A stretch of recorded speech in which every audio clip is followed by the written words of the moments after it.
All right, welcome everyone. This is Anna Peterson, Mayor of City of Salem, and we have a joint meeting tonight with the Chariots, the Salem Kaiser Transit Association Board of Directors. And I will ask the chair of that board to introduce yourselves, and then we'll start our work session. Welcome. Great, thank you for inviting us over. It's been a long time coming. I know we've been trying to make this work for a couple of years at least. So, but anyway, we're here. Good. And with our microphones, you have to really get your mouth right down there. So there you go. We should know that. We were here for quite a while. Yeah. Get it down here so I can eat it. There you go. Okay. We've got a new proposal that you are being affected by. I know you're getting some calls and things. Some of your members are getting calls on what's happening in the transit, and we thought we'd come tonight and tell you. Great. So, would you like us to introduce each member? Yes, I think that would be great. We start down here with John. I'm Jerry Thompson. I'm president of the Transit Board. I'm John Hamill. I'm the second newest member of the board. Brad Coy. I represent the Kaiser area, Subdistrict 2. I'm Kate Tarter, Subdistrict 3, which is partially in Salem and partially in Kaiser. Marcia Kelly, and I represent Subdistrict 7, which is a lot of southwest Salem, not all of it, but a lot of southwest Salem west of Commercial. Steve Evans, represent West Salem and downtown, and I'm the treasurer. I'm Bob Krebs, and I represent Southeast Salem and a portion of South Salem, and I'm the vice chair. Okay. Why don't we have councilors introduce themselves just so to make sure everybody knows. Bruce, you want to start? Thank you, Mayor. Bruce Rogers, Ward 6. I represent Northeast Salem. Diana Dickey, Ward 5. I represent Northeast Salem as well. Steve, we have a guest counselor tonight. Steve McCoy, guest counselor, Ward 4. And counselor nominee. Brad Nanke, city councilor, Ward 3, Southeast Salem, swinging out and around to pick up the Mill Creek corporate property and out to Gaffin Road. Chuck Bennett, I represent Ward 1, and that is Central Salem, north of Mission and State. And Dan Clem, most of West Salem. And part of West Salem, yeah. Most of West Salem. welcome. Okay. Do Okay, you are we have ready? a film, or Yeah, we did have you a want to start with a presentation. video? I think you did. Okay. We'll see how you want to do it. We need to do the presentation. Okay, Jared Chalk will be making a presentation. He'll introduce himself. Great. Welcome. Thank you, thank you. Hopefully that works. Uh-huh. Can you hear me? It All right. does. Thank you, President Thompson, members of the Transit Board, Mayor Peterson, members of the City Council. My name is Jared Chalk. I am the Planning and Technology Manager for Salem Kaiser Transit, and I'm excited to speak with you tonight about 3 topics. Moving forward, a refresh of our Chariot system, the concept of a core network, which we'll discuss with you briefly, and then an update on our flexible transit proposal for West Salem. I'll try to answer any clarifying questions that you might have towards the end, but otherwise I hope that we can foster a good, meaningful conversation around these 3 topics. So what is the Moving Forward project? To really understand it, you've got to go back in time about 10 years. It was in 2004 that the district adopted its Strategic Operations Plan. This outlined the 3 C's, the idea of high-frequency transit corridors connecting to transit centers, which provide the springboard for neighborhood circulator service. This model was new in 2004 and has really guided our operations since that time. Fast forward 5 years into 2009, the district had budget shortfalls which led to a system redesign and the elimination of Saturday service. It was at this time, then more so than ever, the district began to focus on efficiency. So we recognized that it was time over the last year to take a pulse check to see how we were doing in regards to the 3 C's and how are we doing as far as effectiveness and efficiency. We contracted with a consulting firm out of Portland, Jarrett Walker and Associates, who did a comprehensive system analysis for the Chariot service. This review included a thorough ride check, which meant individuals from their staff rode every bus, rode every trip and route throughout a multi-week period. Sorry, I thought that was intentional. I'm sorry, I thought the power was going out for a second. Which the presentation will be much less interesting in the dark. Included a comprehensive analysis, but also a board retreat, staff retreat, and actually a very well-attended stakeholder retreat where representatives from city staff attended. We had Mr. Fox, the Salem Planning Commissioner, attend as well. Folks from across our community participated in that stakeholder workshop. Through that system analysis, the consultants gave us a thorough review of how our system was doing. But they also included a list of items that we could work towards going forward. Recommendations to further improve our efficiency and our effectiveness, meeting the community's needs. We took that feedback and have developed a proposal for refreshing the Chariot service. This comprehensive service change proposal has several phases. I'll talk briefly about each one tonight. And it is an effort to offer the highest quality transit possible within existing funding. Phase 1, we are able to implement, we should be able to implement as soon as June of 2015. This phase includes increased frequency on busy routes, buses running on a consistent schedule, more direct routes with fewer transfers, and is based on our current funding. The increased frequency on busy routes essentially means investing more in the routes that are the most popular and the heaviest used. And buses running on a consistent schedule, it's interesting, right now our buses run on what's called peak service. That means that we have more buses on the roads at certain time in expectation of having higher ridership volumes at those certain times. But what our ridership is demonstrating, and in fact it's a national trend, is that system riderships are consistent throughout the day, or fairly consistent throughout the day. Recognizing that, our proposal provides consistent service then for every hour of our service day. One of the primary drivers for this system change is a recently adopted board policy affecting our coverage ridership allocation.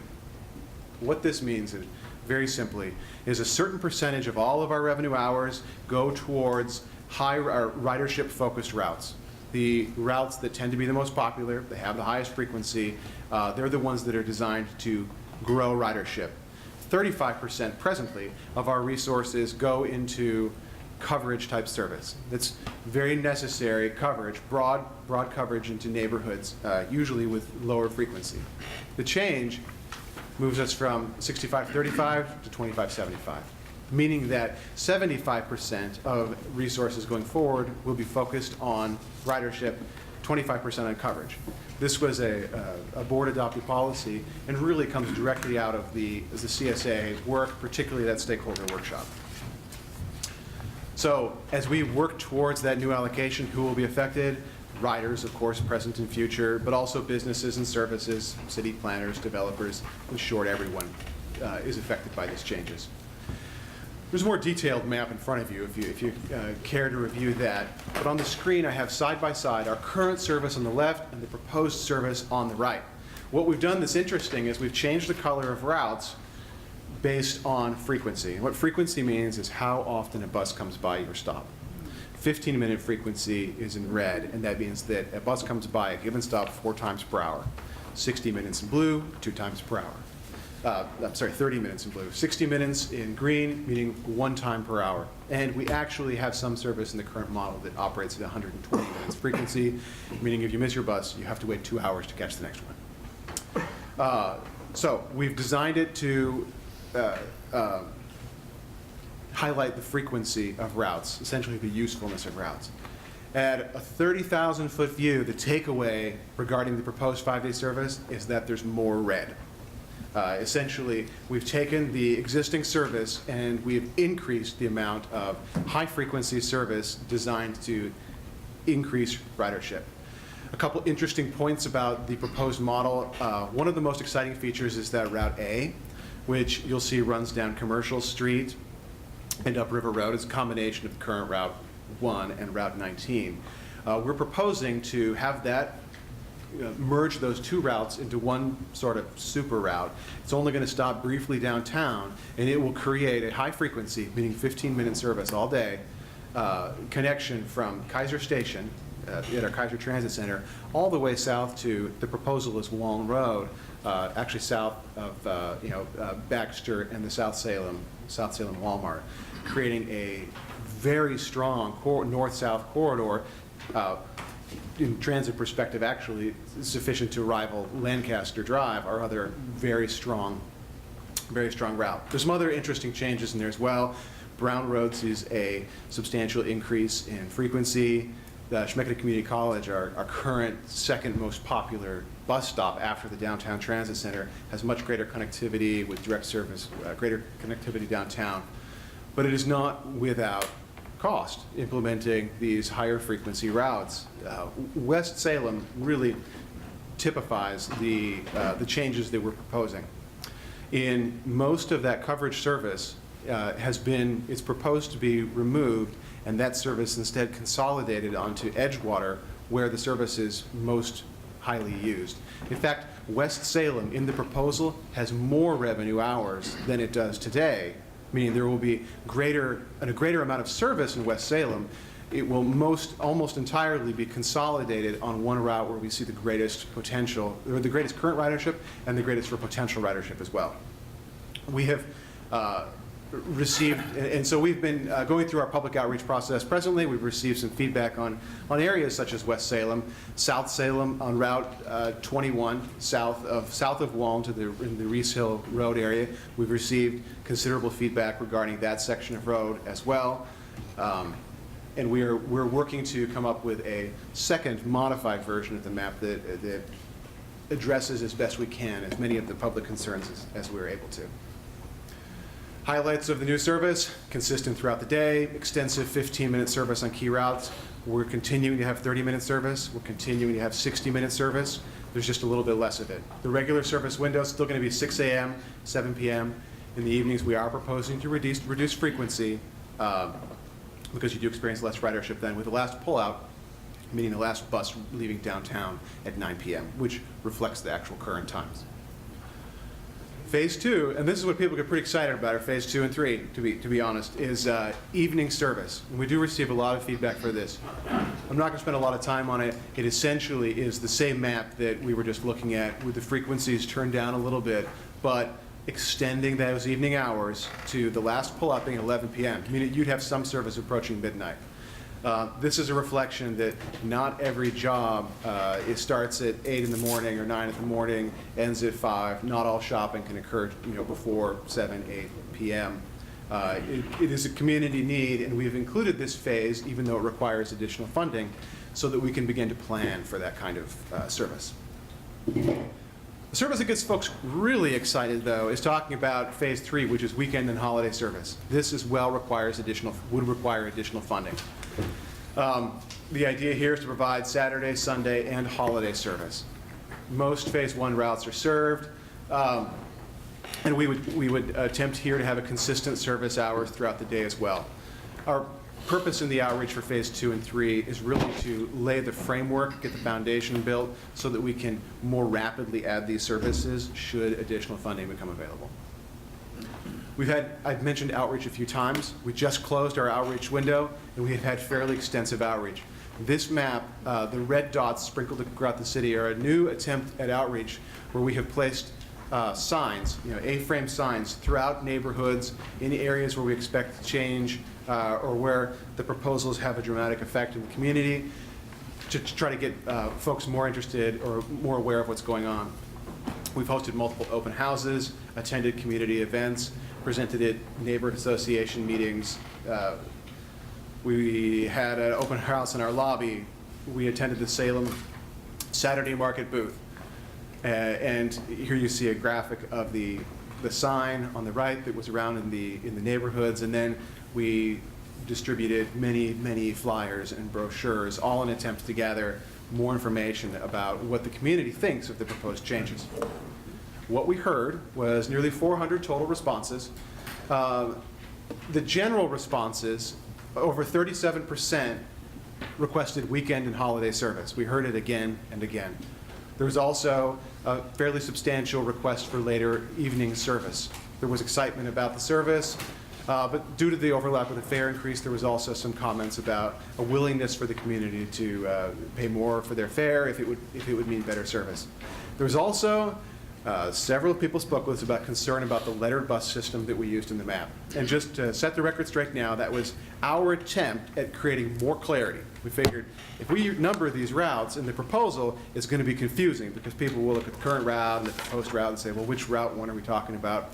So we lettered the routes instead in the proposal. We're not planning on moving forward with that, but that's what the letters were from, but it appears to maybe not have provided the clarity we had hoped. We also received a significant amount of feedback on specific routes and stops. We received, through this process, 43 responses for Route 21 in the south, and concerns about reduced service to the South Salem Senior Center and that Reese Hill Road area. There was also some concern over removal of D Street. There was general concern about reduced service for high schools, most specifically for West Salem, and just various other ideas and points of concern that were shared with us through the outreach process. And we're now taking that information and trying to, like I said, come up with the Route 2.0 to try to answer as many of those as we can. So our initial public outreach is over, July through October, very roughly. We're now in our planning stage where we will be coming up with all the nuance and details about how to get this system to work. Should things go as planned, we'll have a public hearing in the January through March timeframe, going back out to the community with version 2.0 of these changes, saying, we received all this feedback, here are the things that we're able to do, here's the changes that we're proposing, and if things go well, implementing the new service in June of 2015. The second item that I'd like to discuss tonight is the idea of the core network. And I say idea because that's what this is right now. This is an early planning concept that we are discussing with our jurisdictional partners to see if there's interest and value in this. Salem Keizer Transit is interested in providing the community with a guarantee of permanent, frequent service along several key corridors. The service would be visible and it would be distinctly branded from the rest of the transit network. What value is there in this core network? We hope to encourage and facilitate community and business development and encourage jurisdictional partnerships to incorporate the core network into land use and development plans. The reality is that we're a ways away from BRT or some sort of fixed guideway service, but research and experience in other transit agencies has shown that when a permanent transit implementation exists, that development is spurred around that area. And we have been trying to come up with a way that we can encourage that kind of development in Salem without those fixed guideways or the physical infrastructure implementations. How would this be successful? We would have it provide high frequency and good connectivity that ensures the core network is useful for most of our passengers, meaning basically 15-minute service where possible.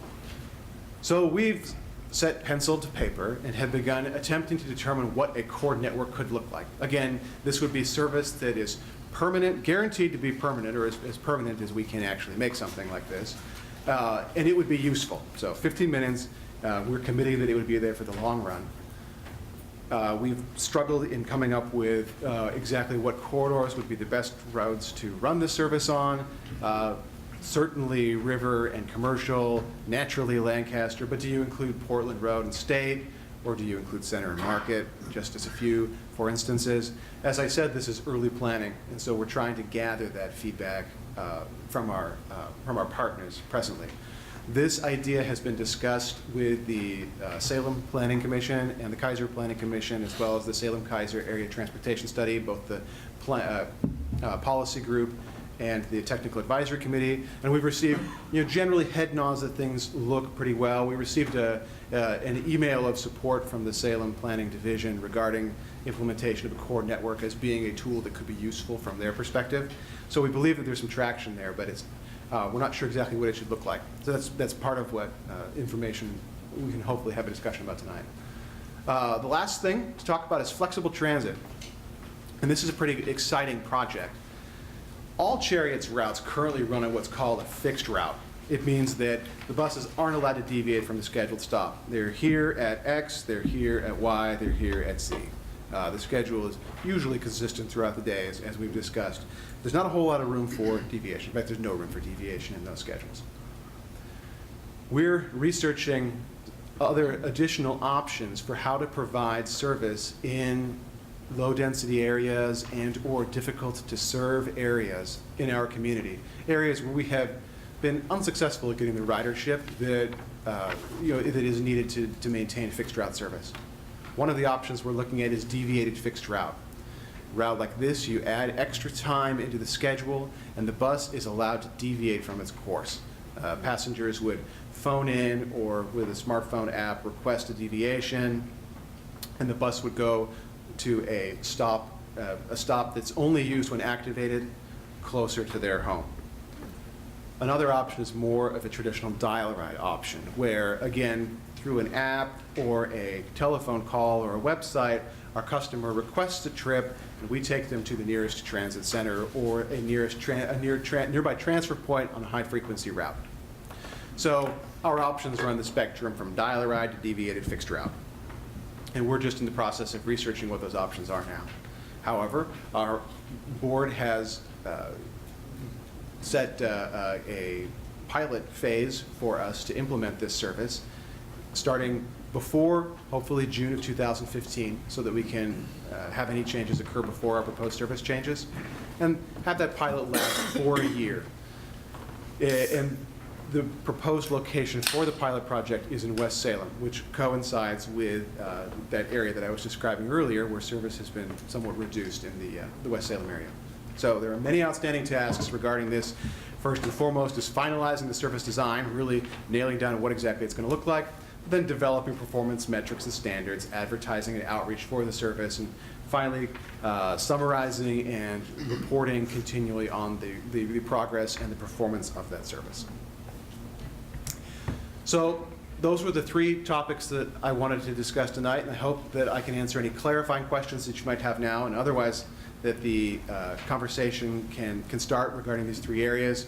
Moving forward, our system refresh, the core network, the idea of providing permanent service to Salem and Kaiser, and flexible transit, an exciting new project that we're proposing to provide service in otherwise difficult to serve areas, all with the goal of connecting people to the jobs, shopping, and the places that they go.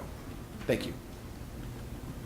Well, thank you very much. We really appreciate your very thorough discussion or presentation, and along with the graphics. It's a big help. Are there questions from councilors or comments? Councilor Clem. Thank you, Madam Mayor. Thank you, Chad. Very good. Jared, I'm sorry. Jared,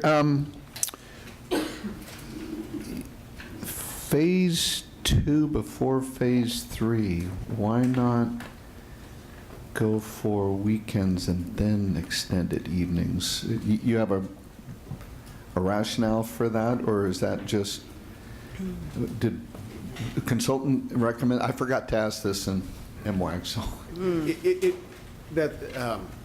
Councilor Clem, that's a great question, and the order is, well, essentially it's an order of cost or simplicity right now, is the easiest to add evenings, but it does not have to occur that way. It just happens to be listed in that way. Sure. Okay. So it could, if funding were found or made available or voters voted, then they could vote on 7-day service or 6-day. Yeah, or both. And evening service. So we can mix and match these in terms of how we do it. Okay. And then just the one other question I had is that pilot in West Salem for flexible transit.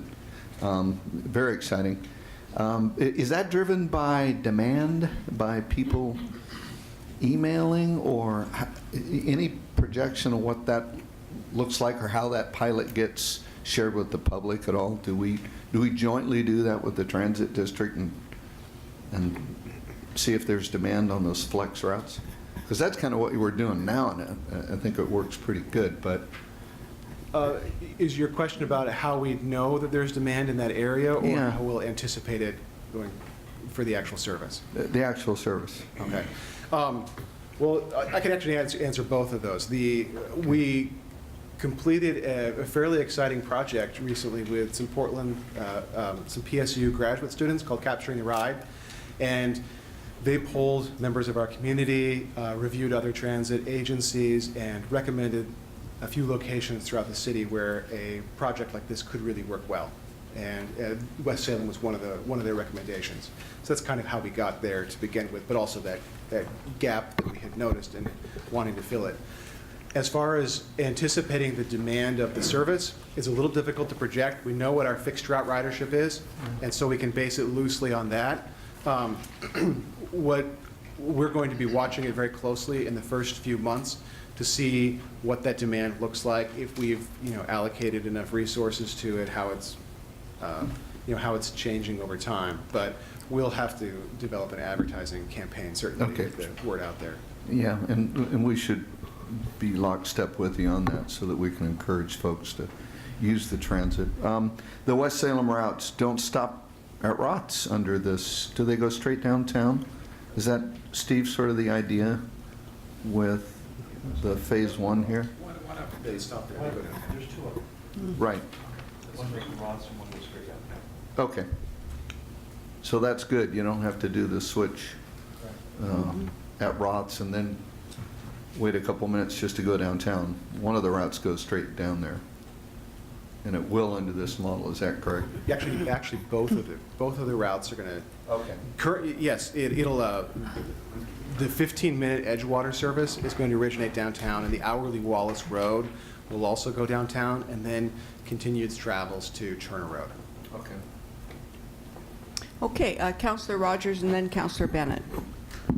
Thank you, Mayor. First, thank all of you folks for your time you put into this. I know what that's like from this end, so thank you for your service.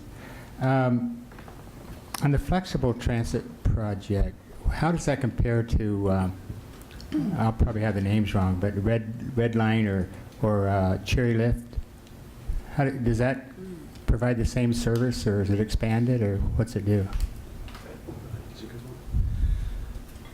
The proposed pilot project is open for the, it'll be open for anybody in the community to use. It won't be a service that is geared towards the elderly or disabled populations or for a certain segment. It'll be an augmentation of the traditional fixed route service, kind of providing an alternative way to get that last mile service. So it'll be a bit more open and a bit more general, if that makes sense. So if I don't live on the main line, sound like I'm on a railroad track. If I don't live on the main line, I just live off there, I'll know where this flex route is. It'll be a designed flex route, is that right? We're determining exactly what it's going to look like, but if you're in that community, we'll have some sort of boundary area, or this is the general area. We'll have stops that are sprinkled throughout, many more than we normally would have. And the concept is that you would let us know that I'm near stop 16. Can I be picked up at 7:30 this morning? And we would dispatch or deviate a vehicle to come pick you up at that stop around that time. Okay, thank you. Councilor Bennett? Thank you. Thank you. That was really interesting. I live not far off the end of your D Street abandoned line, so I've heard quite a bit about it.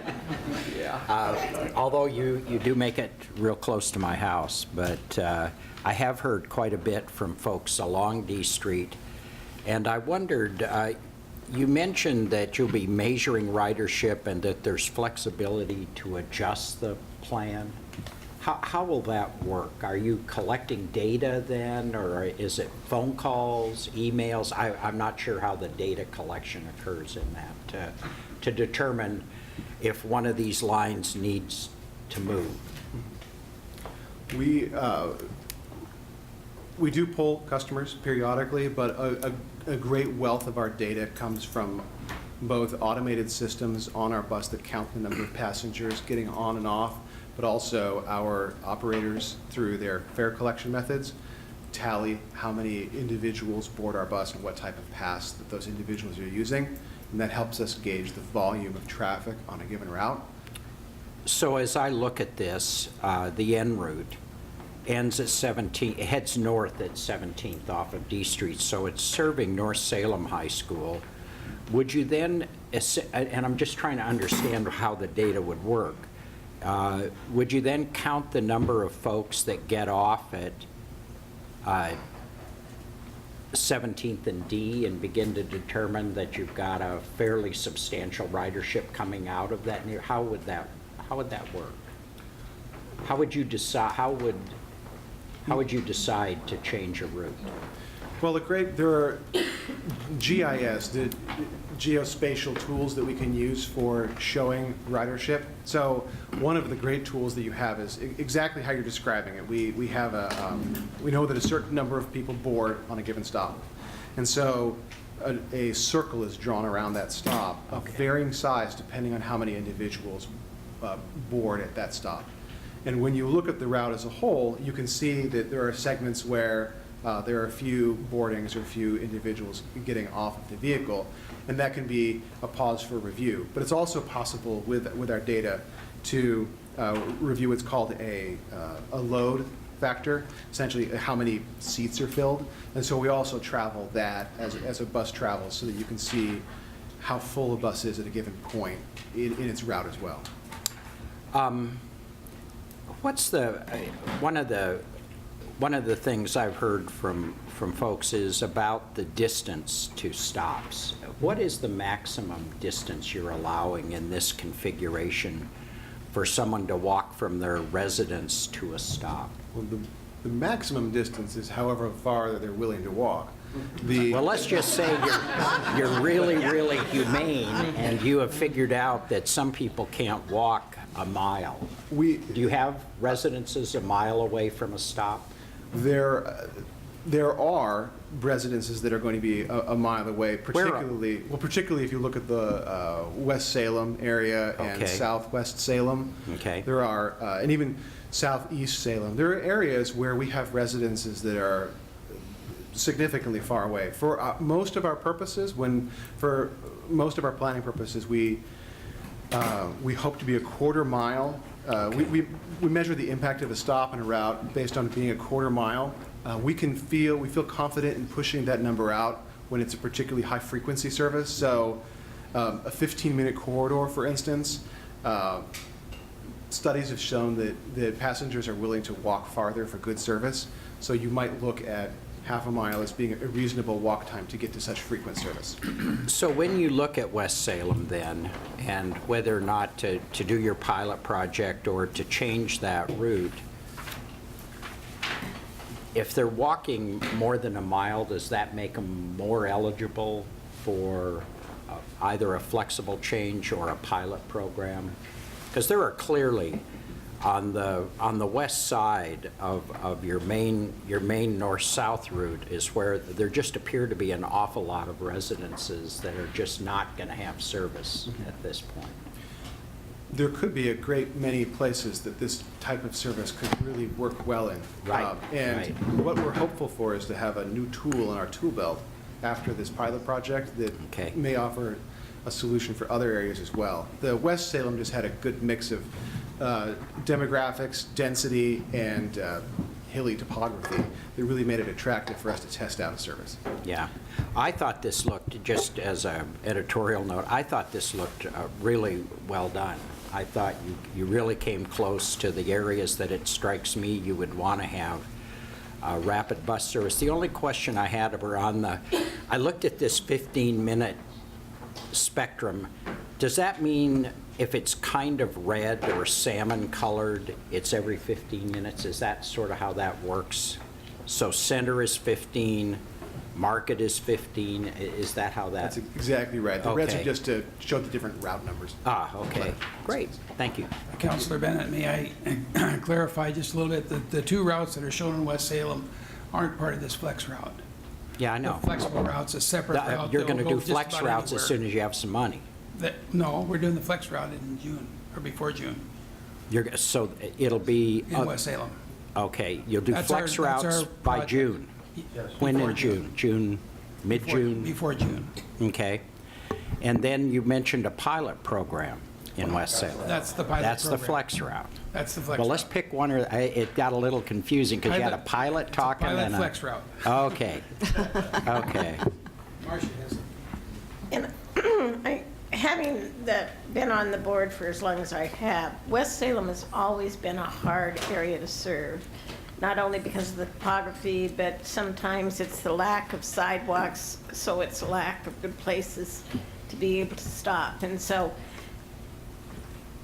I really agree that the West Salem would be a good place to try something that's a little bit more flexible, a little bit less dependent on major corridors, because there aren't too many major corridors in West Salem because of the street plans. And so that as the pilot program, using some sort of a flexible service would be appropriate, although there are other areas like in Southwest Salem that could potentially be useful to do that sort of service at the point we had money to do more expansion and have the facilities to do it if this one works. And I had a comment, and the reason why I'm excited about the pilot program, the Flex Transit, is because currently we have Cherry Lift, which is expensive, and this would be an option for people because it is ADA accessible for people to have another selection, and it costs less to provide the service on the Flex Transit than Cherry Lift, and so that's why I'm hoping this is going to be a good option. That's great. Okay, Counselor Nanke, and then Counselor Dickey, and then our guest counselor, Scott McLeod. Thank you, Madam Mayor. Thanks. I'll throw it out to whomever. Cost per ride, do you know what that is? And will the new changes cause that to go up or down? Is that how you're going to be measuring those as well? And then I'll have a second question after. This is our answer. I'm Alan Pollock, General Manager, Salem Kaiser Transit. The cost per ride on the fixed route service is around $4 per ride, which means the total cost to the district's $4. A portion of that is paid by the passenger. And Right. the fare is dependent on what type of passenger rides. And will you be tracking these changes to, and is that a key number for you, or? It is a key number. One of the things that we're hoping all of this does is increase ridership without increasing our operating costs, which will reduce the cost per ride. That's one of the things we keep an eye on. Another way people hear that is the fare box recovery. How much is the passenger paying? The idea being, if we get more passengers, the passengers as a whole will pay more for the service. It's still a significantly small number, but that's the idea. And follow up, if I may, in regards to the core network, as far as guaranteed as much as you can, if you're having economic issues, will the core network stay and you'll reduce service on the main routes, or how would you look at that? If we've essentially partnered with businesses to... I think that's one of the policy discussion items we want to have with the board after we get input from the partner agencies. I think the general concept would be we want to make it difficult to reduce service in that area. So the idea being is, and we hope we don't get to that position, but if so, this is the service we're going to keep till last, which would mean potentially the circulators and the lesser service, because the core service is where almost all the ridership is. So that would be the idea. The board would have to weigh that versus, or maybe it's at a certain percentage we start cutting the core service. But the idea we really want to do is to sell the community and in the business community is that if you're going to develop, we want, especially if it's multi-unit housing or something, that they know there's a high likely that there's always going to be a regular amount of transit service that's useful to people. Excellent. Thank you very much. Councillor Dickey? Thank you. I have a comment and then a question that's unrelated to my comment. My comment is, and I appreciate the Transit Board coming today and Transit staff being here tonight to present what you'd like to do moving ahead. I was kind of thinking in advance of this of a couple of years ago attending a presentation by Dr. Richard Jackson that was sponsored by our planning department and ODOT, I think. Gil Penalosa was sponsored by you guys earlier this year. James Solis was sponsored by the TGM, ODOT TGM program, and co-sponsored by the City of Salem. There was a guy from San Francisco who talked about some efficient parking who was sponsored by the planning department from the City of Salem last year.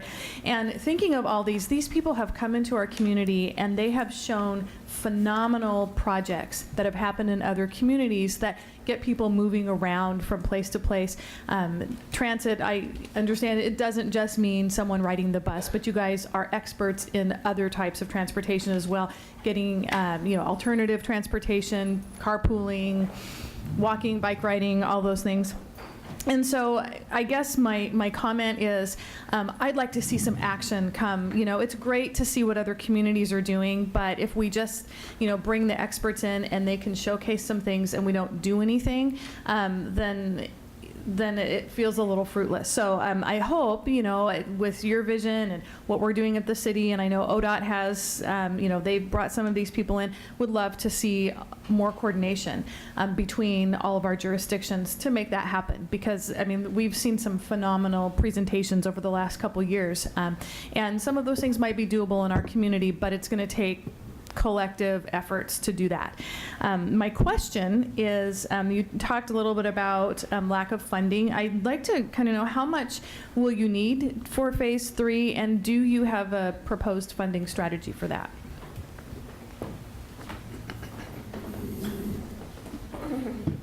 Thank you, Councilor Dickey. Let's talk phase 2 and 3 together. Depending on the level of funding is how much we ramp up. Do we just do Saturday? Do we do Saturday, Sunday? Just do evenings? But probably from a rough estimate, and this is based on some work from Echo Northwest and looking at our service plan, neighborhood of $4 to $5 million a year for the operating costs. That's all in, that's everything. So the less we would be able to get. As far as funding strategy, the board is really discussing that now, to what would be that right strategy. Mr. McLeod? Thank you, Mayor. Thank you for being here. This is interesting for the new guy, the rookie here. First question I have is on the flexible route pilot. You mentioned $4 was what your cost was, and that they were going to pay a portion of that initially. Is that so? Did I understand that correctly? I thought I heard. Well, the original question, what's our current cost, is $4. We're still working on the details of the Flex Ride. That's a whole brand new service. But to give you a comparative, and Director Tarter mentioned about paratransit, that is about a $28 ride, $28 to $30 ride. It'll be more than $4, but it will depend on the type of service we provide. One of the things that we didn't bring up earlier, this flex service, one of the key features of it is we'd be using a smaller bus, similar to the size of a paratransit. That's how you can deviate into some of those neighborhoods. So once you get off of Glen Creek, you don't want to bring a 40-foot bus in there, but if we bring that smaller bus to a designated stop, pick you up, bring you to the main service. But it will generally be similar costs, but for that individual, well, as you absorb that into the whole Chariot system, it will be similar, but we will isolate those costs because we do expect a lower passengers per hour count on that service, just the nature of the service. Another question. So you talked about an app, and I'm wondering if this is sort of like an Uber kind of an app. In other words, they file into the app and click in and say, hey, I need a ride here, and it goes to it's one of those smaller bus drivers that's in the area? Yeah, we would, the kind of the concept we have, there'd be a dispatch center. We'll probably start the pilot program. You're going to have to call probably the day ahead of time. The idea is as an app gets developed, we can reduce the amount of time it takes from making the appointment to getting the pickup. Ideally, it would be less than 3 hours, but we'll probably have to start that pilot with, you call the day before and we'll tell you when to pick you up. And just until we get our feet under us, get the technology that will support it. Okay. One other question. This goes to the map, and I'm a little. You've got the map down here in far south Salem in Ward 4, and you got a couple of segments there of the blue line that aren't connected to anything, and I'm wondering, is that just extension of that J route that's going through there? They're just sort of floating there in space. Are you referring to J1 and J2? Yeah. Yeah, those indicate that a 30-minute route splits in half essentially and becomes a 60-minute portion. Meaning that one trip it goes on the southern leg, and then the second trip it goes on the northern leg. Gotcha. Okay, I got it. I wasn't sure because they were segmented. I didn't know if they were canceled or part of the deal. Thank you.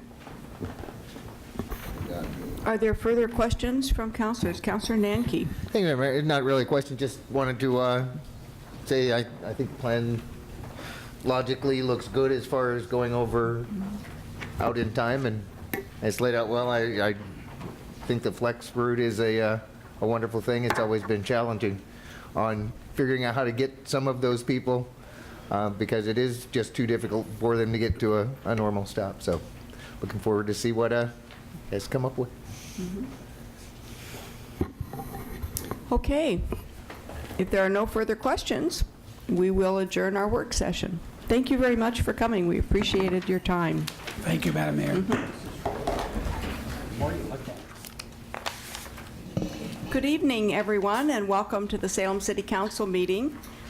This is the meeting for the Urban Renewal Agency for October 27th, 2014. Would the recorder please call the roll? Board Member Bennett? Here. Board Member Chesler?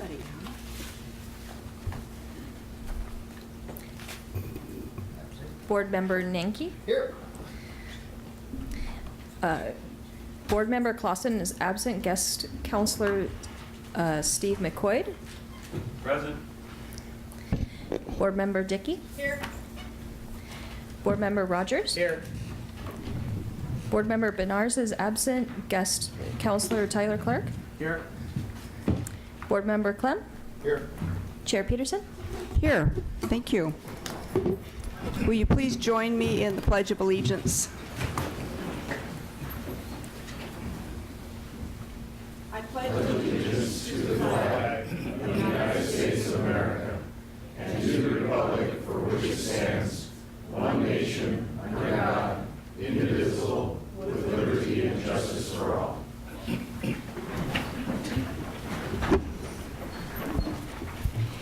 We have a special meeting agenda this evening, so Member Bennett, do you have a motion? Yes, Madam Mayor, I move the agenda for the special meeting of the Urban Renewal Agency.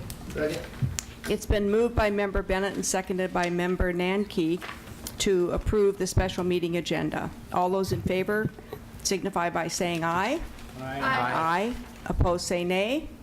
Motion carries. Thank you. And for public comment, I see no one is signed up. Was there anyone here this evening who did want to make comment during this session for the agency, for the Urban Renewal Agency meeting? All right, seeing none, we'll go on to information reports. And I believe that we have with us this evening John Wales, the Director of Urban Development. And I think, Mr. Wales, you're going to talk about both 5A and 5B? Is that correct? Certainly. Okay. Welcome. I understood that since these are information reports, that not everybody watching or in the audience tonight may understand what those are, know what they're about. The first one is a quarterly report on our economic development activities that have been going on since July. We give these to the council and to the agency board every quarter. What's highlighted in this report are about 4 or 5 items. The first being a status of the toolbox programs in three of our urban renewal areas. That's Riverfront, downtown, it's West Salem, and the North Gateway. And what the report calls out is that in 2 of those urban renewal areas, the agency board altered or changed the program for the toolbox program, both in Riverfront and West Salem. And we've had some good success with those so far.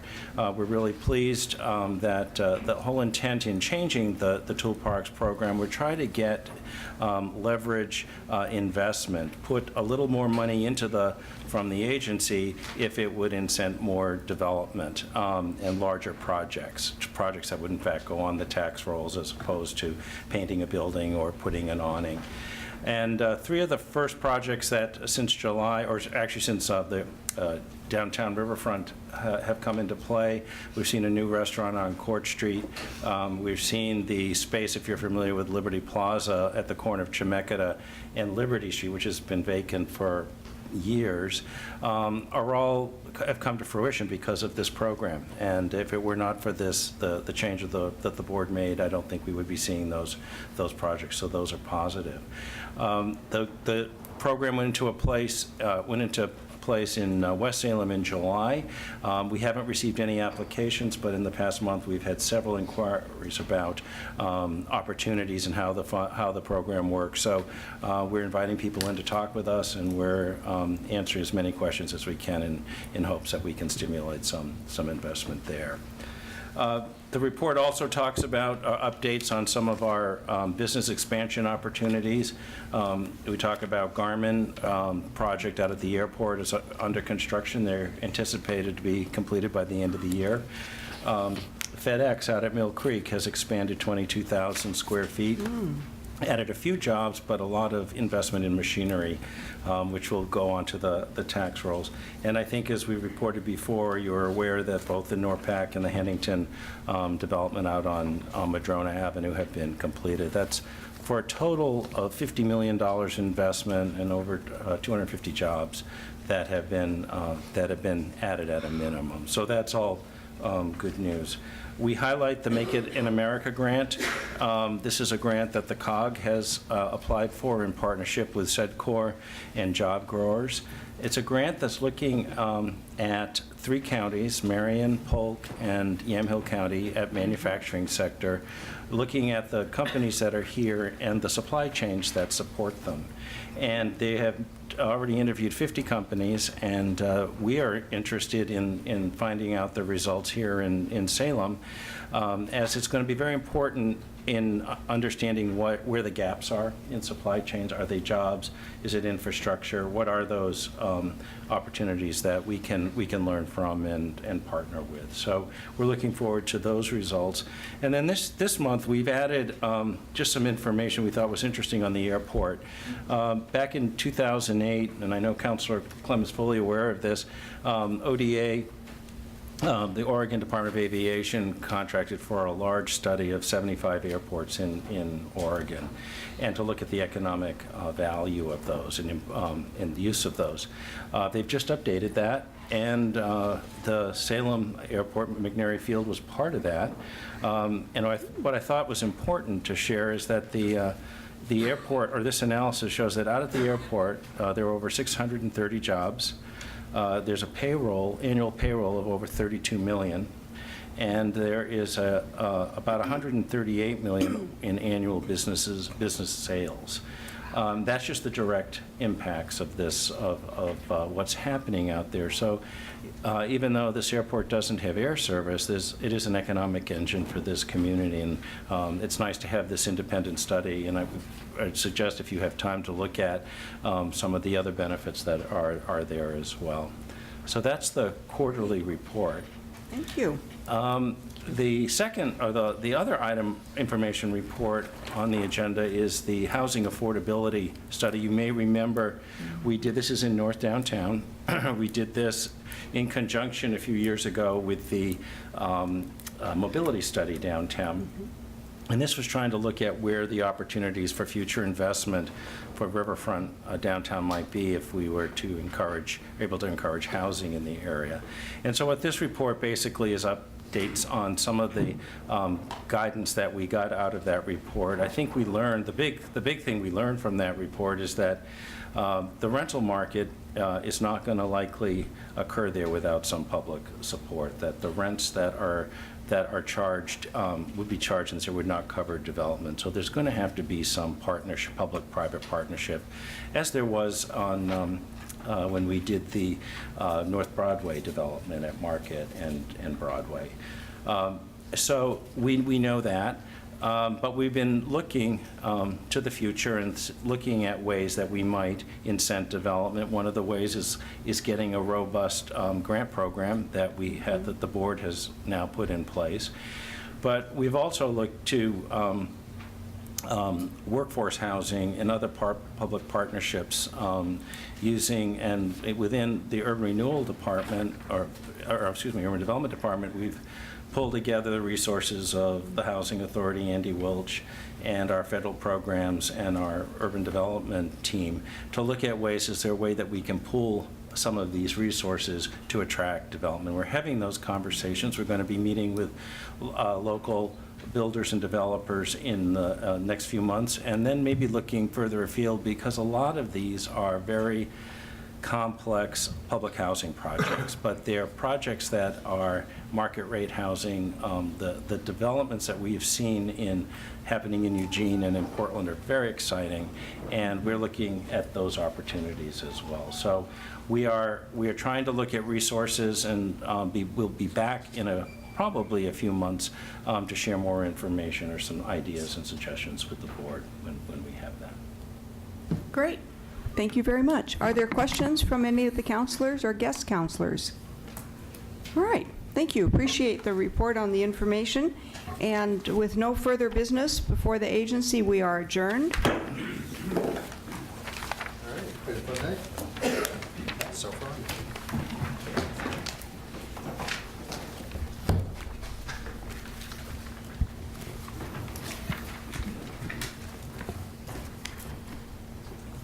All right, I'd like to call to order this evening's meeting for the Salem City Council for October 27, 2014. Would the recorder please call the roll? Councillor Bennett? Here. Councillor Tessler? Councillor Nanke? Here. Councillor Clausen is absent. Guest Councillor Steve McQuaid? Here. Councillor Dickey? Here. Councillor Rogers? Here. Councillor Bernards is absent. Guest Councillor Tyler Clark? Here. Councillor Clem? Here. Mayor Peterson? Here. Thank you. We have some additions and deletions to the agenda. Councillor Bennett, do you have a motion? I do, Madam Mayor. I move approval of additions, deletions, and revisions to the agenda. It's been moved by Councillor Bennett and seconded by Councillor Nanke to approve the additions, deletions, and additions to the agenda. All those in favor say aye. Aye. Aye. Opposed say nay. Motion carries. Thank you. We now have some time for council and city manager comment. Our city manager is not here this evening, but we do have our deputy city manager here this evening, Casey Duncan. So Casey, shall we start with you to see if you have any comments to share this evening? Sure. Thank you for the opportunity. As many of you are aware, this weekend brought some severe weather to the area, and our dispatch center was quite busy on Saturday fielding calls. And to give you an idea of some of the responses that resulted from the 29-mile-per-hour winds with gusts up to 50 miles per hour, our transportation manager, Mark Bechtel, provided some statistics. Our parks operations tree crews responded to 56 calls for downed trees and limbs, and calls for 7 downed tree limbs in parks and other locations. At the height of the storm, the city of Salem and Kaiser had 22 traffic signals out of operation, primarily in the inner northeast neighborhoods, and crews responded to 2 additional damage signals that were still in operation. Sign crews responded to numerous barricade requests for closed streets and down power lines, as well as 2 down sign responses. While we didn't activate the Department Operations Center for emergencies The crews did very well in responding, as well as our police and fire and other emergency responders, and just wanted to highlight their good actions in response to this and remind people that with the winds come a lot of leaves off the trees, and to clear your storm drains as we have rains coming in the near future to keep those drains clean so we can have less flooding in the areas. Thank you. Thank you. Councilors, do any of you have comments this evening to share? Councilor Dickey. Thank you, Mayor. I just wanted to share, last week we had the first meeting of the Mayor's Blue Ribbon Task Force for the police facility. And I just wanted to bring that up because we've been talking about a need for a police facility for a long time. And this group is going to, in a shorter period of time, take a good look at what we've looked at. We've toured Kaiser Police Station, Salem Police Station. I think some are going to go down and tour Eugene Police Station next week, and really make sure we've taken a good look at this. And it's a really well-rounded task force. We have representatives from the Salem Community Vision, Friends of the Library, counselors who are past and present, and mayors on the committee. We've got the Chamber and Business, Downtown Advisory Board, and some others that I can't remember all of them. But I think it's going to be a really good group, and we'll be able to really take a good look at just the collective efforts over a number of years. It's easy to kind of forget what you've done when you've worked on something in pieces for a number of years, so I think this group's going to be able to hopefully tie it all together with a recommendation in the very near future for council. So I just wanted to mention that. Good. Thank you, and I appreciate you serving on that as well, and I believe Councilor Dan Clem is on that task force with us. So I was encouraged with our first meeting, and I know that we've got serious work to do ahead, but it's an exciting opportunity as well. Okay. Other comments? Councilor Nanke. Thank you, Madam Mayor. In regards to the Deputy City Manager's comments, the Community Emergency Response Team get notifications to help clear storm drains and what have you as well. Right after we got the last one, I was driving a little differently through town, and I don't know if it was a landscape business or not, but, and I'm sure everybody else sees it as they drive down too, people raking leaves out into the street or blowing them out into the street, which is unlawful, correct? Do we send out a notice periodically to the landscape companies, at least? I'll ask to tell them that? our Public Works Director, Peter Fernandez. Thank you. Peter Fernandez, Public Works Director. Yes, we have done much outreach over the years to citizens, to landscape companies, to everyone, and unfortunately, some, not all, but some landscape companies continue to blow the detritus out onto the road, and people continue to sweep their clippings and their leaves out onto the street. It is not legal in the city. It is legal in other communities. It is not legal in the city of Salem. Okay, thanks. Good. Thanks for bringing that up. Other comments? I'd like to look ahead and note that Tuesday is November 4th, and that's Election Day.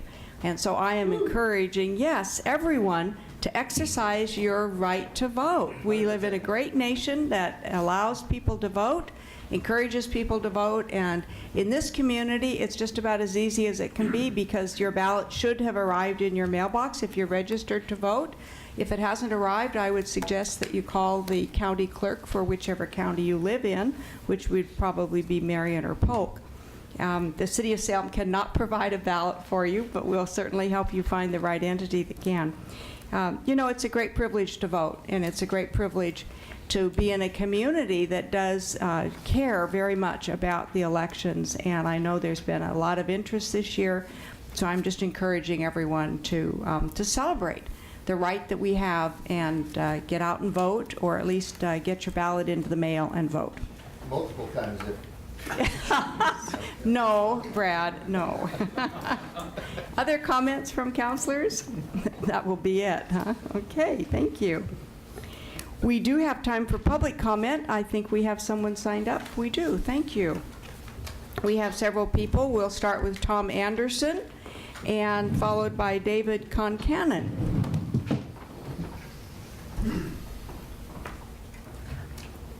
Welcome. Hello. I'm Tom Anderson, 787 Cross Street Southeast, and I want to report to the mayor that I voted today. I dropped off the ballots. I didn't have any issue about who I voted for in the Ward 2 councilor election either. That was an easy one. I'm here first, I'm speaking on item 10, 2B, the Sustainability Commission. I first want to thank Councilor Tessler for her hard work in getting her proposal to the City Council now.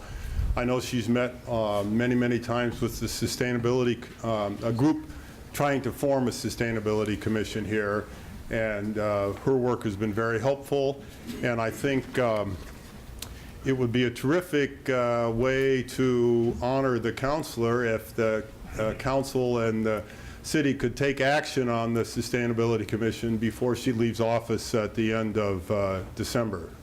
I will tell you that that was one of the Sustainability Commission was one of the planks in my campaign platform, and so I spoke to many people in Ward 2 about this, and there was a great deal of interest in it and a great deal of feeling that this was something that would be very helpful to the city and would be needed. So I hope the council will follow Councilor Tessler's recommendation and move this thing forward, and hopefully move it forward before she leaves the council. Thank you very much. Okay, thank you.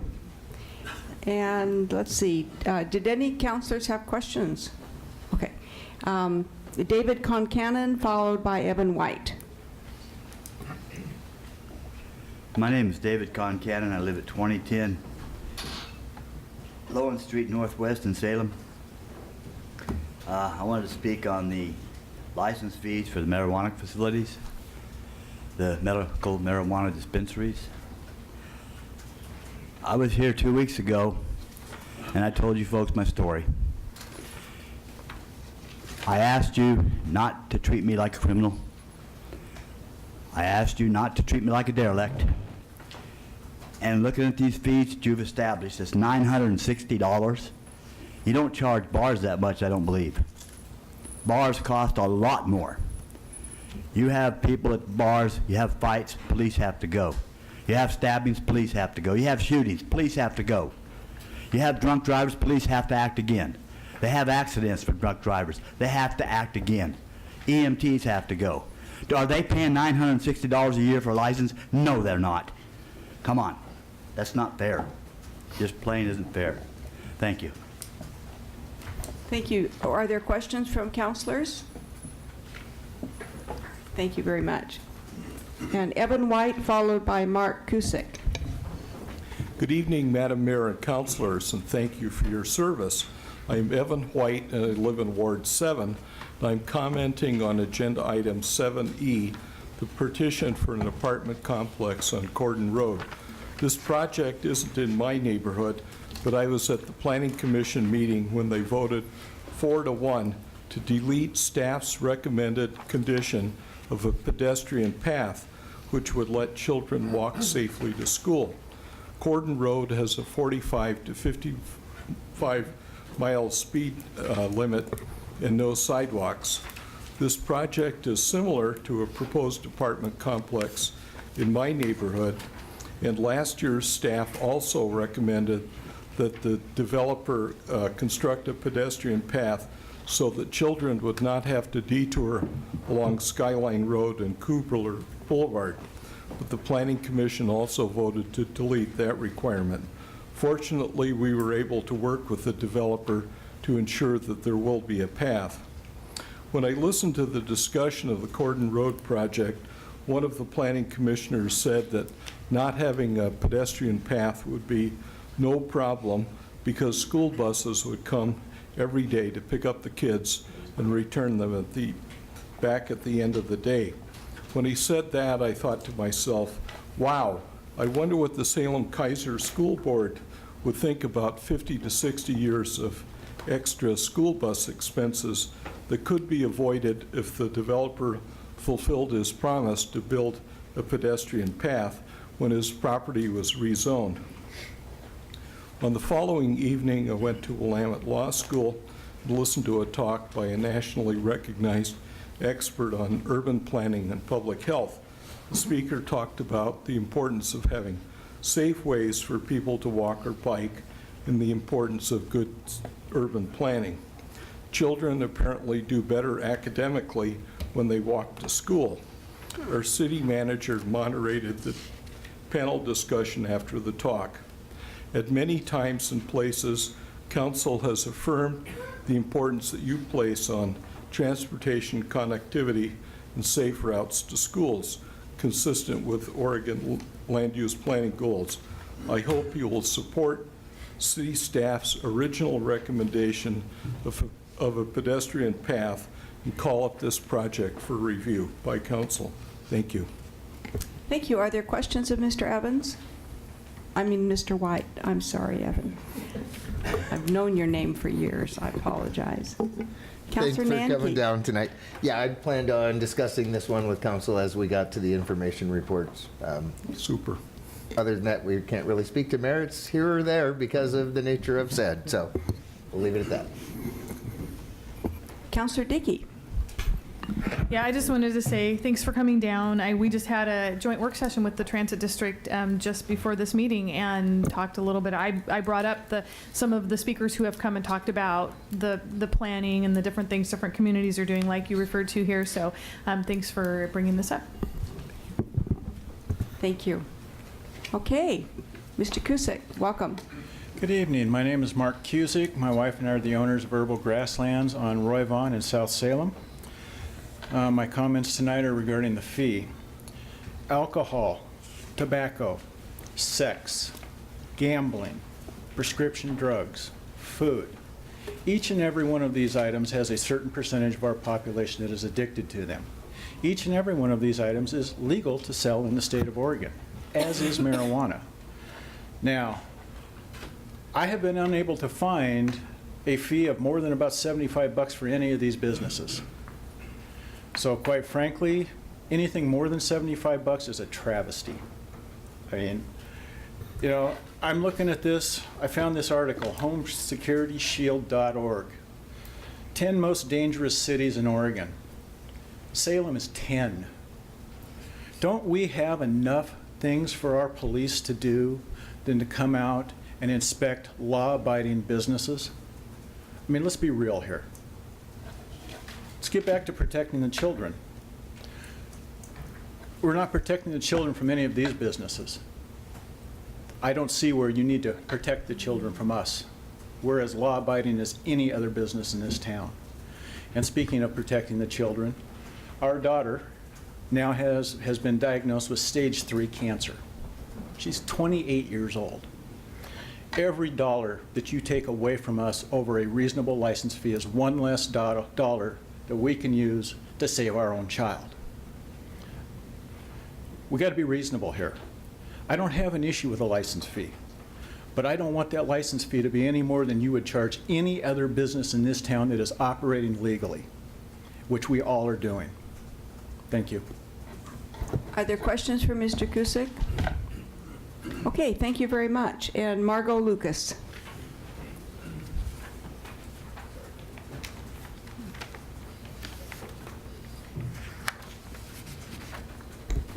Good evening, everybody. Margot Lucas, Salem Cannabis Industry Association. I just wanted to briefly say Marion County's license fees, $200 for the application and license fee, $45 for background checks, and $250 for the appeals fee. And we would ask that you give us a reasonable fee. Thank you. Are there questions for Ms. Lucas? Okay, wait a moment. I think there is a question. Councilor Rogers. Mark, go over the permits again and what they're for, the 245 and the 250. I believe it's $200 for the license application fee. For what? For Marion County. For marijuana? For medical marijuana, yes, sorry. And then it's $45 per background check and $250 for the license appeal fee. Yes, Thank go you. ahead. Margot, the appeal fee of $250, what's that mean to me? Is that, are you going to pay $250? Is that the license fee? The license fee would be $200, and I think if that license was denied, they would, they have a system where you can appeal it to the hearings officer. Okay, And thanks. so that second fee would be $250. I have it. Thank you very much. Thank you.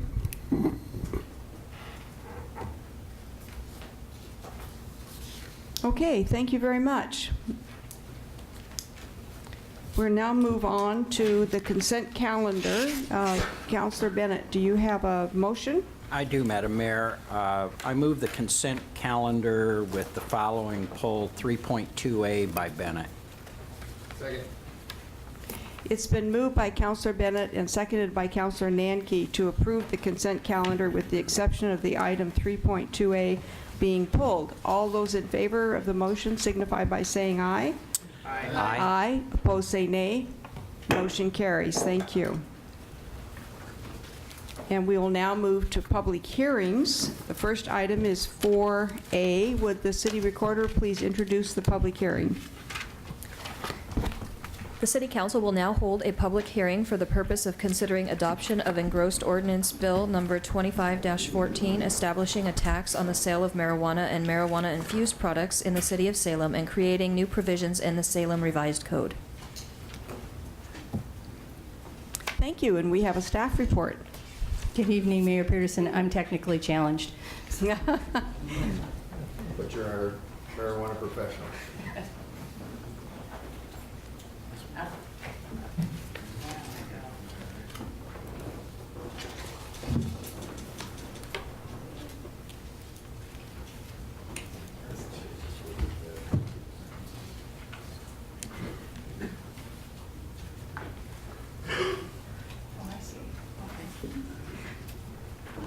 I don't do this often enough. That's okay. That's all right. It just takes a little bit of time. I think the recorder first will introduce this.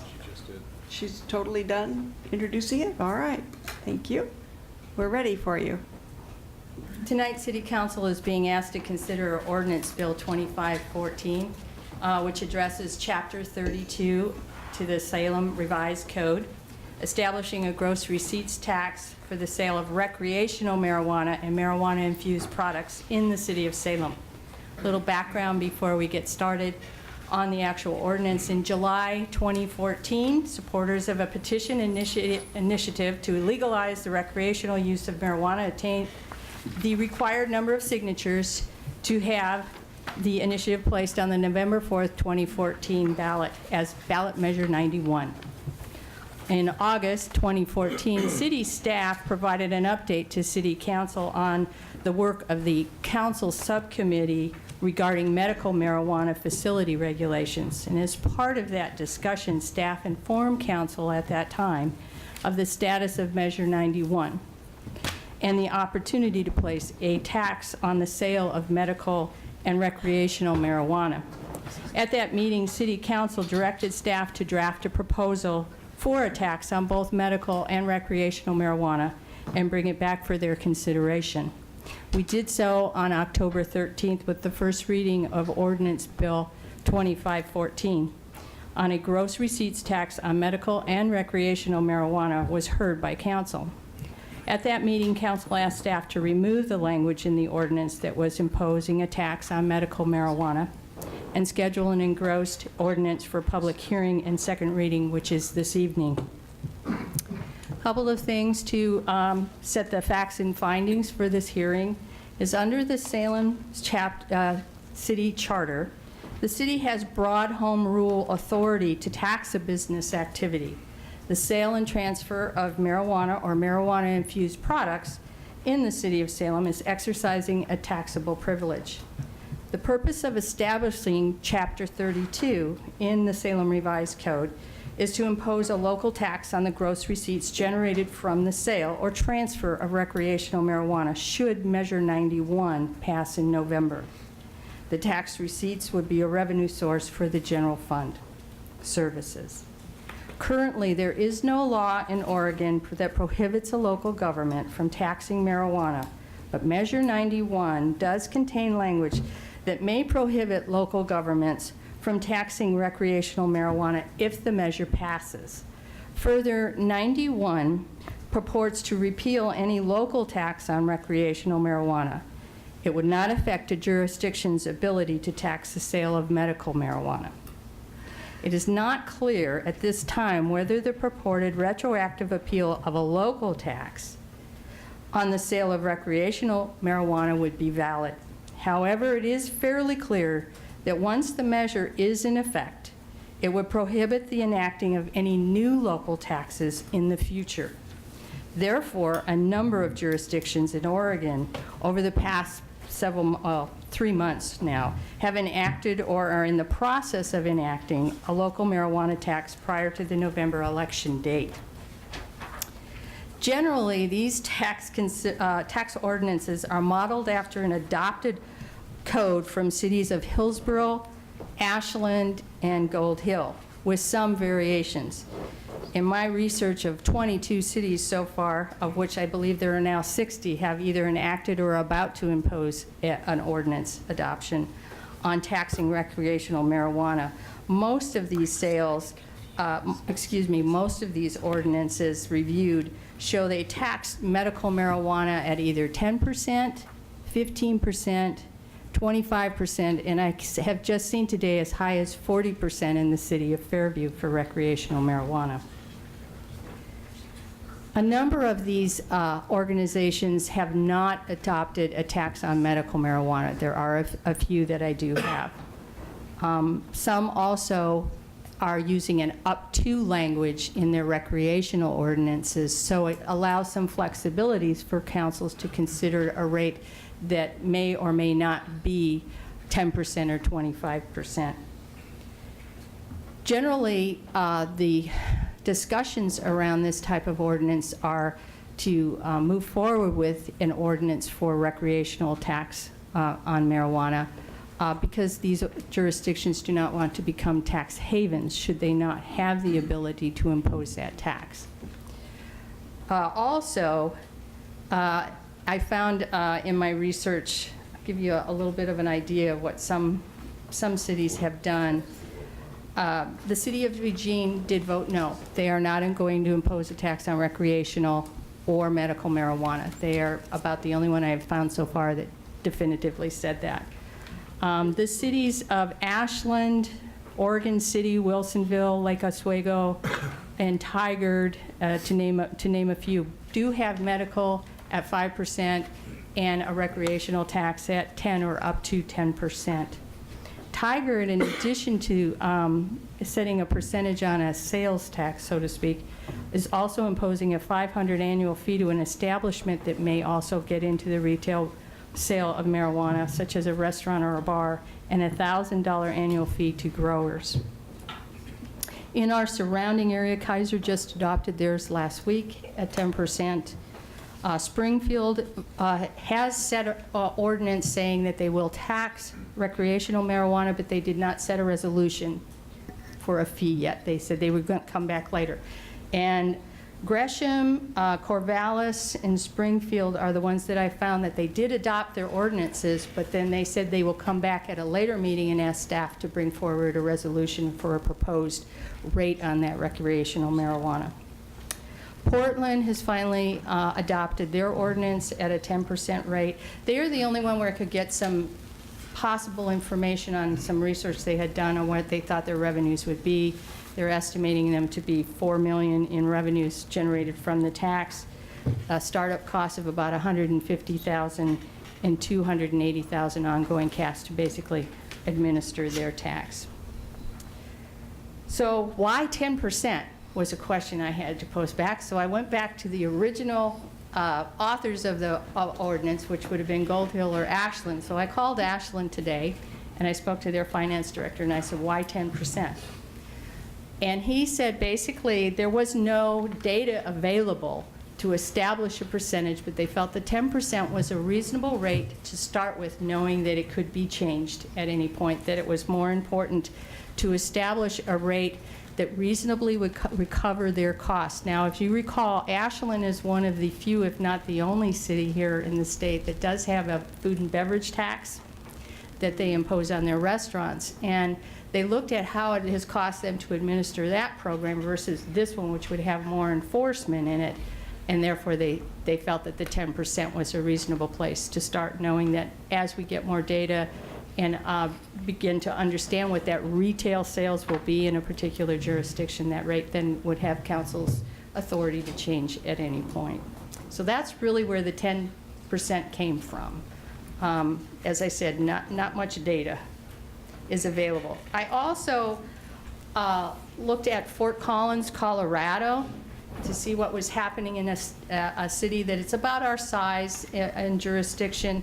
Now remember, of course, in Colorado, they've already got established sales tax. So the overall rate on recreational marijuana, including the state excise tax, the city excise taxes, special jurisdictions, is about 21.25% tax on the sale of marijuana. In Fort Collins, based on their comments in their fiscal year 2015-16 biennial budget, they said that they projected an additional $200,000 in sales tax from recreational marijuana sales. Currently, they have a sales tax rate in that city of about 7.35%, of which the city's portion of that tax is 3.8%. So that kind of gives you some idea where we're talking about in terms of a retail type of sale of a product. So now all I want to go to is the few slides I have, vanilla. A little bit about the sections within the ordinance that you're actually considering tonight. Sections 1 through 5 basically in the ordinance just state the purpose of what Chapter 32 is and define some terms that are used throughout the ordinance that are not otherwise defined in Salem Revised Code. Chapter 32, or Section 32, 10, I'm going to talk more about at the end of these slides. This is where the language is that imposes an up to, and I recommended the up to language as opposed to a fixed amount here of 10% on the gross receipts tax on the sale of recreational marijuana and marijuana-infused products. 15 through 25 basically set the administrative parameters around how to calculate a taxable revenue, the filing deadlines for retailers to submit their taxes due to the city, the penalties and interest that would be due should they file late, and then of course penalties should they file a fraudulent return. And then sections 30 through 45 establish delinquencies, appeals, refunds for overpayment of taxes, and also makes anyone who owes the city money under this ordinance liable to an action brought by the city for the recovery of amounts owed. And that's very similar to other sections in code where we have fees or taxes. Sections 50 through 65, again, are more administrative. It makes violations of this ordinance punishable as a violation or misdemeanor and could be tried in our municipal court. 55 establishes the confidentiality treatment of any tax information that is provided to the city from retail sellers. 60 gives us the right to audit a seller's books and records and speaks to the full cooperation of those sellers to provide those books and records and maintain them for a particular period of time. And then finally, 65 allows the finance director to prescribe the forms and reports on which the returns are to be made. Let's speak to the main course here, and that is the up to 10% of the gross sale amount paid to the seller of marijuana and marijuana-infused products by an individual who is not purchasing marijuana under the Oregon Medical Marijuana Program. We do exempt medical marijuana in this ordinance.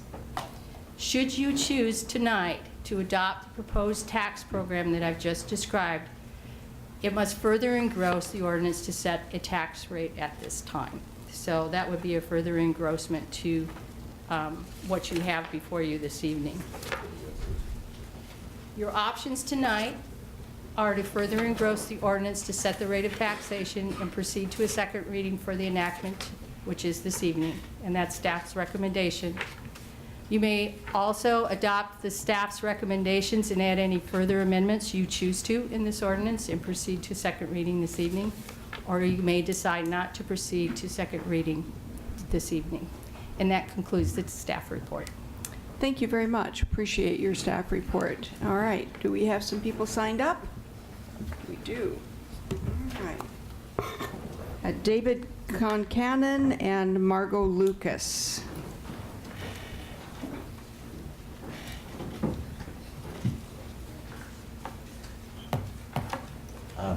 My name is David Concanon. I live at 2010 Lowen Street Northwest in Salem. I put my name down to speak because when I read the agenda here, I didn't see the exemption from medical marijuana. So what I have to say is gone. Okay. But I do want to thank you folks for all of your dedication, your work that you put forth. I know you don't get paid for this, and when I first came up to Salem, I thought you did. But knowing that you don't, and the time you spend, and the thoughts that you put into this, I have to commend you. Thank you. Thank you. We appreciate that. All right, Margot Lucas.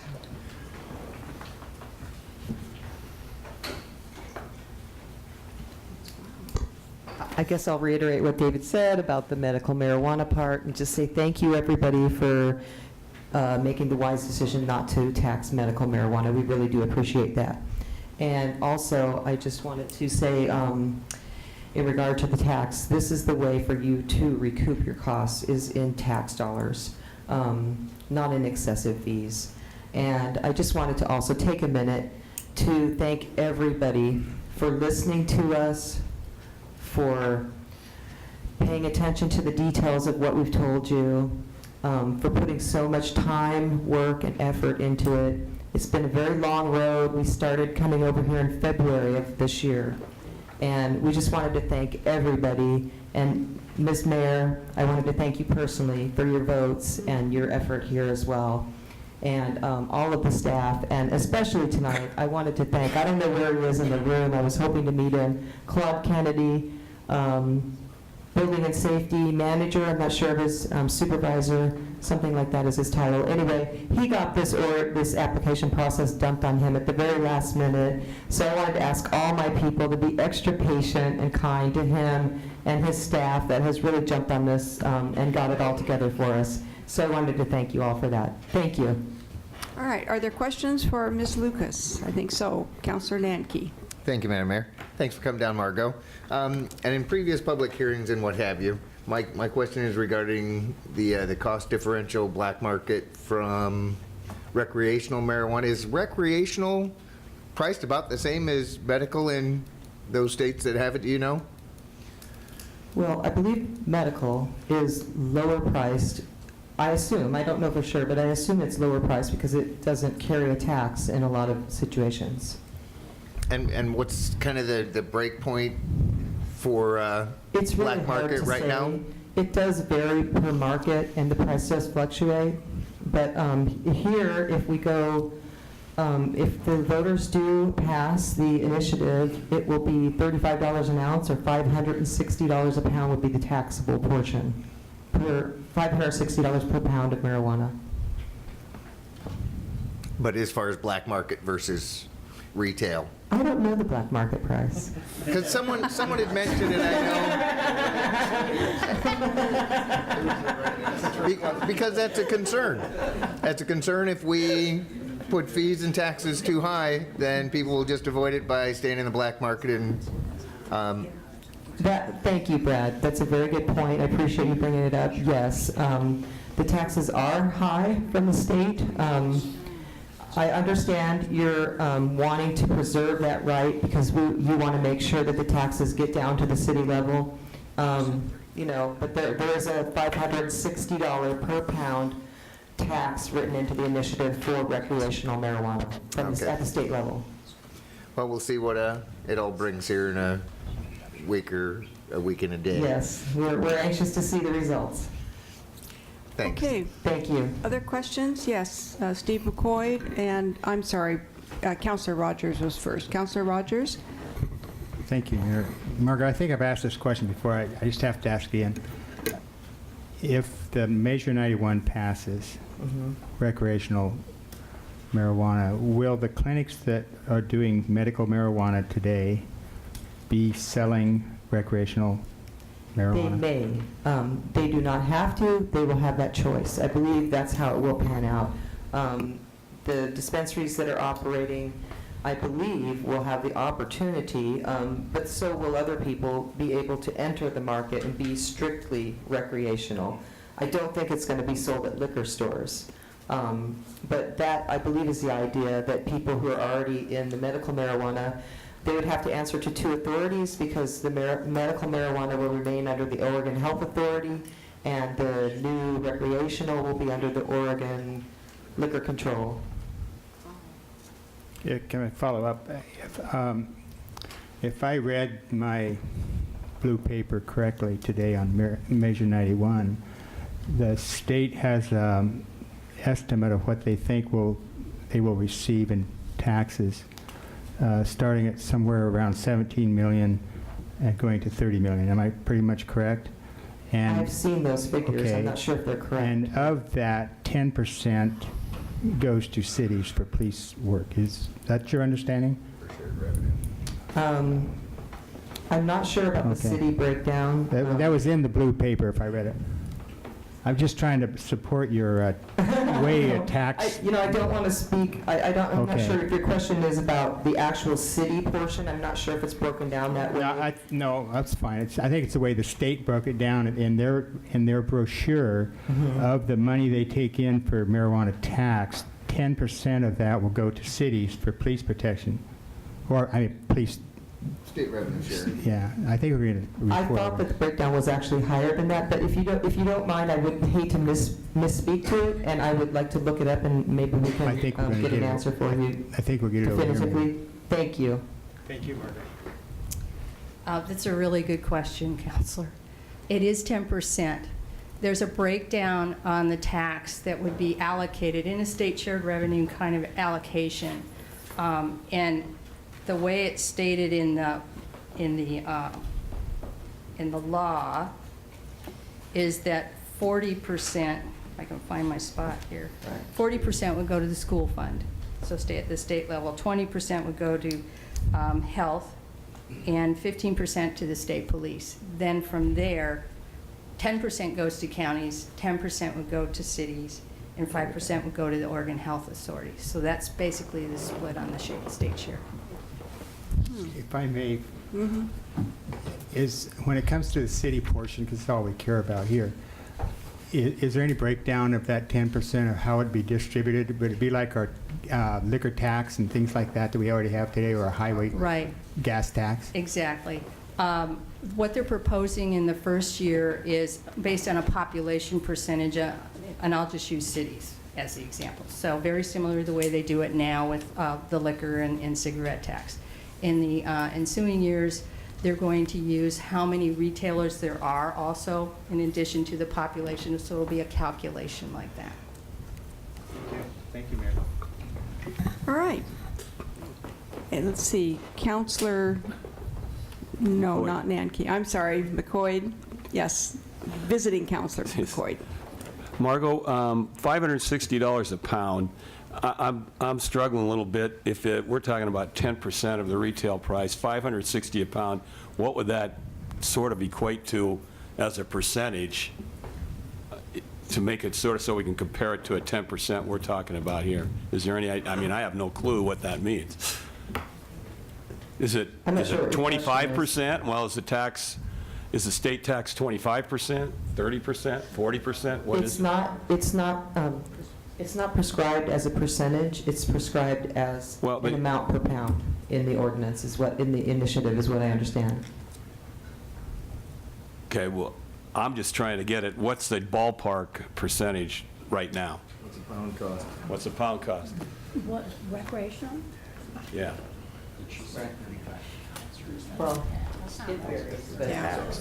The price of marijuana varies depending on quality, depending on strain, depending on a lot of factors. Mark has just given me his opinion on it, and he said it would be an average of perhaps $2,000 a pound with a $560 tax, so that would be roughly 25 to 30%. Thank you. If you looked at it that way. Okay, thank you very much. All right, that concludes those who had signed up to testify. And now we will close this hearing. No, wait a moment. Questions of staff. Questions of staff, and then we'll close the hearing. Were there any questions for staff? Counselor Dickey. Thank you. Yeah, my question is, I I had come into this understanding that we would be discussing our ability to retain our right to impose a tax at some point if we wanted to. And you're recommending that, or saying we need to set that rate tonight as well. Can someone explain why we need to do that? To set the rate? Madam Mayor, Councilor Dickey, our recommendation is to set the rate tonight so it's fully in place by the time legal sale of marijuana happens. If we don't set the rate now, it could conceivably lead to an additional argument against our ordinance that it would be invalid. So my recommendation is to set the rate tonight. There's no problem with changing it later on, but you could set it tonight. So, as some have said, some jurisdictions have said, okay, we, have the right to impose up to a certain amount. You're actually recommending we set an amount, 10% or 5% or 2% or whatever. Yes. Is that right?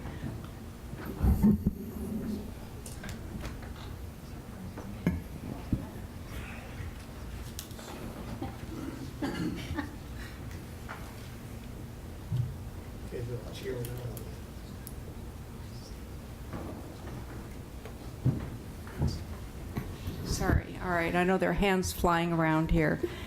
Councillor Rogers, and then Councillor Bennett, and then Councillor Clem. Thank you. Staff,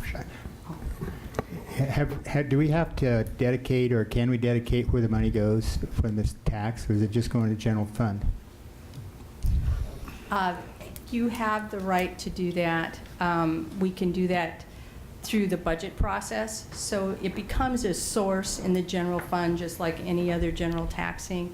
And then based on how we allocate our appropriation for services, can then establish it. Thank you. And Councillor Clem. Thank you, Madam Mayor. The staff recommendation is anywhere from 0 to 10%, but to establish one. To establish. Okay, so we are not setting 10%. We are setting from 0 to 10%, just the right to tax. Is that correct? Up to 10%. Yeah, up to 10%. Councilor, to clarify, we are asking you to establish a percentage tonight. Yes. Pick a number. Okay. 1 to 100. Yeah, and that is the confusing piece. It says maybe up to, proposed ordinance states that the tax may be up to 10%. So are you proposing 10% or 0 to 10%? Our recommendation is 10% because Okay. that's based on what other jurisdictions have done. Okay, and most of them have established 10% or and Correct. some higher? Yes. Okay, thank you. Generally, it's been 10%, the vast majority. Thank you. Councillor Nanki. Thank you, Madam Mayor. Following on that same line then, would it be in effect on the first recreational sales of marijuana, or would there have to be a fee resolution put in place? There would not need to be a fee resolution. It would be in effect, maybe Deborah can clarify this, but legal sales through an OLCC system wouldn't take place when if the initiative passes, it wouldn't take place when it's in effect. It has to wait until OLCC gets their program together. So our tax would be in effect prior to legal sales. Councilor, generally in the Measure 91, it gave the OLCC time to basically build the program. They expect it to be operative per the measure as of July 1, 2014, with applications coming in, but possibly not really having established retailers until January of 2016. So we're looking at quite a long lead time before we actually would see established retailers, somewhere within that July through January period. Follow-up, if I may. So we pick a percentage. I mean, I think all the jurisdictions want to maintain the ability to, but not necessarily to utilize that ability right off. By us establishing a fee, how does that more solidify that we've perfected the regulation on our part? And then because that was in place after and if that measure passes, we can change that from 0 to 100 anytime we choose as well? That's correct. Okay. Okay. All right. If there are no further questions of staff, I will close this hearing.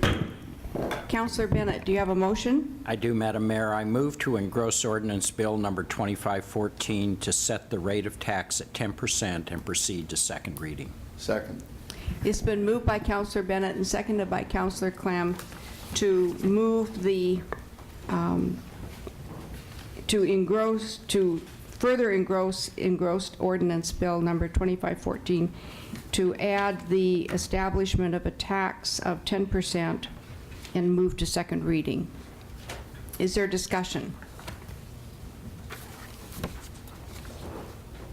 Councillor Nanki. Thank you, Madam Mayor. Just as a follow-up to the city attorney's comments meeting or 2 meetings ago, that it is lawful to tax an unlawful activity. So I will be participating fully in this vote.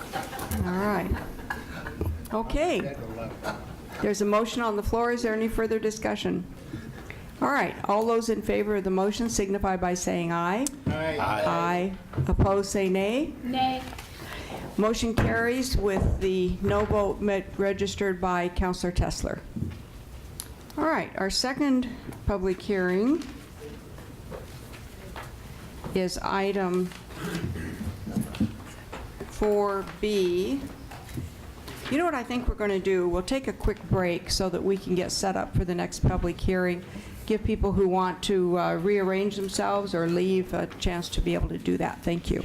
I'm going to call back to order this evening's meeting for the Salem City Council. And we left off in the middle of public hearings, having completed one, and we're going now to the public hearing 4B, the proposed fees and charges for utility service rates. And would the city recorder please introduce the hearing? The City Council will now hold a public hearing for the purpose of considering adoption of Resolution Number 2014-58, setting fees and charges for utility service rates. Thank you, and I think we have a staff report. Thank you, Welcome. Mayor. You know, Mark Bechtel told me that I ran out into the field to kick the field goal, and you called a timeout on me, right? I'm sorry. Yeah. Yes. Here you are. I've been iced now. Good evening, Mayor and Council. I am Peter Fernandez, Public Works Director. Tonight, I am pleased to present to you our biennial rate proposal for the water, wastewater, and stormwater utility. With me are Alicia Blaylock, David Lacey, and Deb Gallardi, our financial consultant. They are the lead staff in preparing the analysis supporting our proposal, and I want to thank them for their work. I also want to thank the rest of the Public Works and Finance Department staff who worked on this effort, and many of them are here tonight. If the questions get tough, they'll be here to help me answer the questions. The rate proposal and the financial analysis that supports it is a complex undertaking, and I appreciate everyone's work in bringing it to fruition.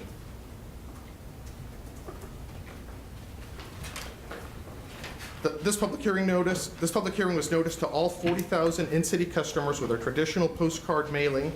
2 slightly different versions of the postcards were mailed to single-family residential and non-single-family residential customers. Our wholesale customers were also notified. We also published a website that provided all of the documentation, background information, and analysis prepared in support of the proposal, as well as a bill calculator. Our staff responded to individual customer questions, and we simplified the ability of our customers to comment on the proposal through a one-click link. Written comments received to date are included. They were included both on the staff report, and I think there were 2 additions that got you everything up to the last minute on the comments for the proposal. Our recommended revenue slope increase is 3% for water, wastewater, and stormwater effective January 2015 and again in January 2016. This is the smallest possible increase that prudently meets the financial needs of the utility. The proposal before you was presented to the Wastewater Task Force in August. The task force unanimously recommended its approval. This biennium will also mark the final implementation of the stormwater utility. Effective January 2016, stormwater rates will be fully separated from the wastewater rates. There are many factors that influence the recommended revenue slope. The 3 key ones are listed here. Council will note that throughout my presentation, I use the terms revenue slope and rate increase interchangeably. Our proposal is for a 3% revenue slope increase. This means that our recommended rate structure is forecast to yield this level of increased revenue. The reality, however, is that changes in customer bills will vary depending on their customer classification and individual characteristics. You'll note later on in my presentation that some customer bills will actually go down.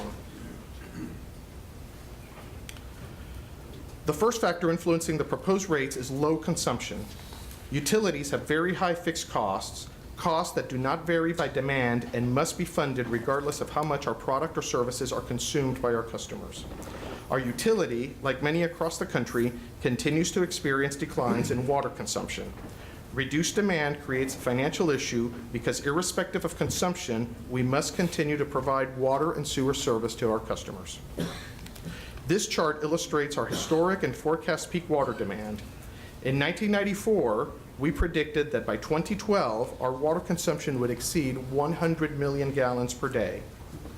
This summer, our peak day consumption was 44 million gallons. Using the midpoint projection of our forecasts, as illustrated by the blue shading on this graph, we will not again reach our highest peak day demand of 66 million gallons, a peak which we achieved back in 1995, until the year 2040 or later. Reduced demand has allowed us to save money by delaying or canceling major capital projects. However, due to lower consumption, past rate increases have not yielded the revenues necessary to meet our financial needs that include operating and maintaining the system, necessary capital improvements, and servicing the utility's substantial debt that we incurred to fund major capital needs predicated in part on continued increases in consumption.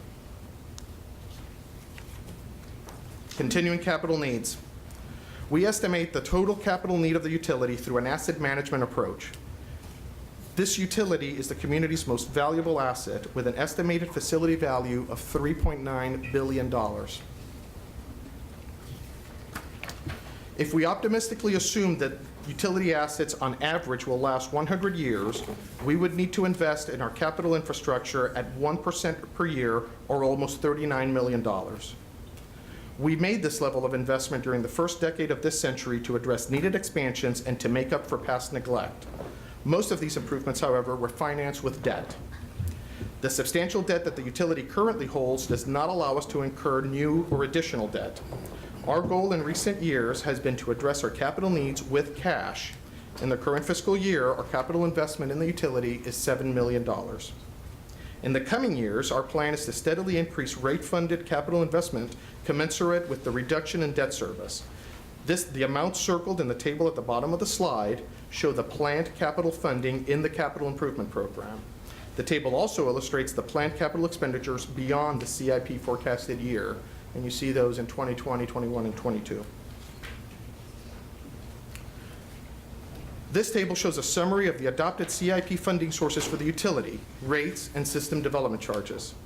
You can see that most of the capital funding in the next 5 years is derived from the rate revenue. This table summarizes the construction costs of the utility projects listed in the adopted CIP.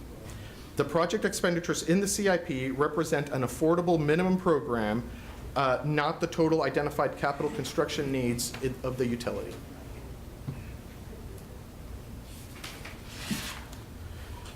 The utility has many other needs that are already identified in our master plans but are not yet funded in the CIP. Beyond the master plans, other needs and issues are emerging but have not yet been quantified. Some of the issues that fall into these categories are listed here in this slide.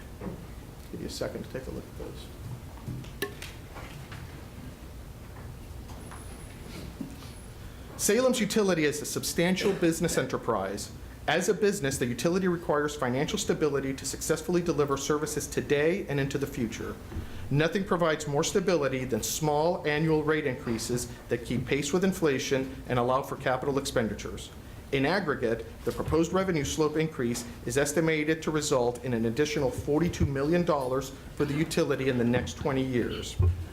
While this is a large amount of projected revenue, the financial needs of the utility over the next 20 years add up to much more than this amount.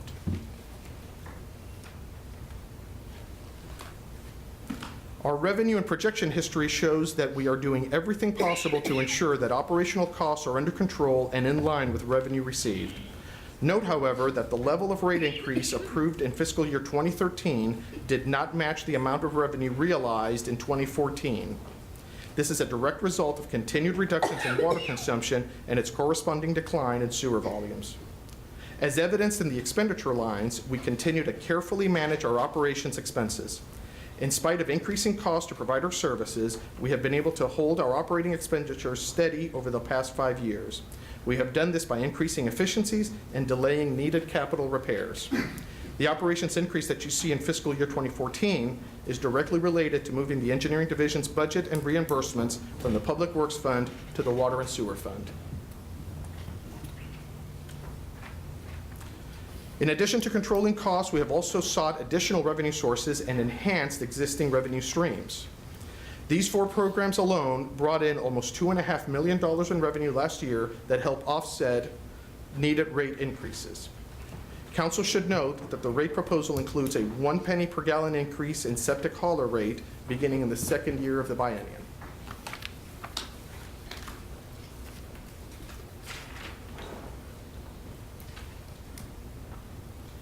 As I previously mentioned, the utilities debt load continues to be substantial, but will steadily decrease over the next 5 years. Commensurately, our debt service payments will also decrease. We are committed to reinvesting the annual debt service savings of about $1 million per year into the capital needs of the utility. And just to be clear, what you see there are the 3 kinds of debt that we hold. One is parity debt, which was the old bonds that have been refinanced. The old OECD, Oregon Economic and Community Development Department borrowing, which was a small $400,000 borrowing, and then the full faith and credit borrowing that we did after the financial debacle in 2009. So that's the total debt load, and you see what our ratios are and then how the debt outstanding really begins to drop over the next 5 to 6 years. Developing the biennial rate proposal requires a substantial amount of financial analysis work. This slide summarizes the elements that go into that analysis. The details of each of these items is included in the attachment to the staff report. All of our financial planning assumptions were thoroughly vetted to assure that we are neither over nor underestimating the effects of inflation, consumption, and revenues. The result of this work is a multi-page model output that provides us with a tremendous amount of financial detail. Our financial planning is driven by 4 key goals. First, properly funding the utility's maintenance and operations needs. Second, maintaining adequate reserves and debt coverage ratios. Third, cash funding needed capital construction projects. And fourth, accomplishing all of this with small, smooth rate increases over the long term rather than with periodic rate spikes. The result of the financial modeling is a forecast of our finances for many years into the future. This slide shows a summary of the results through fiscal year 2020. The first 2 columns represent the recommended revenue slope. The remaining columns summarize 4 additional years of forecasting. There are 3 key takeaways from this chart. First, as debt service decreases over the forecast years, you'll note that capital investment increases. Second, we are able to maintain adequate reserves and fund balance. And finally, as evidenced by the expense ratio at the bottom of the table, with a 3% rate increase, our revenue very nearly matches our expense, not just for the biennium, but for the years to come. Very simply, if that were a lower percentage, if that were 80 or 90%, it would indicate that we were actually making more money. When you see this, the 201%, it means that we're forecasting to spend 1% more than our revenue on those years. So what do these increases mean to our customers? This table illustrates how our existing and proposed utility rates compare to 10 other cities in the Northwest. Salem's rates are and will continue to be in the middle of the pack.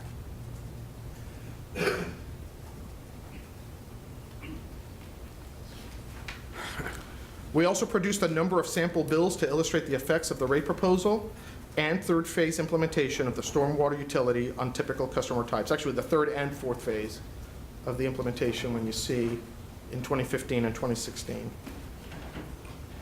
The monthly bill for a typical residential customer is anticipated to increase by about $2. Residential customers with low consumption will see a smaller increase. Customers with higher consumption will see a larger increase in their monthly bills, and you see that in the 3 lines on the top table. For multifamily, customers who own fourplexes will continue to see decreases in their utility bills in the coming biennium as a result of the rate structure changes implemented in 2013. Larger apartment complexes will experience rate increases of about 3% in 2015 and slightly less than that in 2016.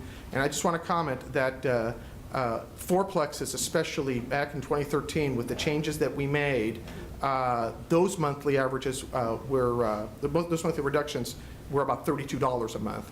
So fourplexes have really seen a substantial decrease as we made the change from treating them differently, and that's Councilor Rogers will remember that was Ms. Dwana's issue those years ago, and that made sense, and we made the council made that change 2 years ago, and they continue to benefit from that change.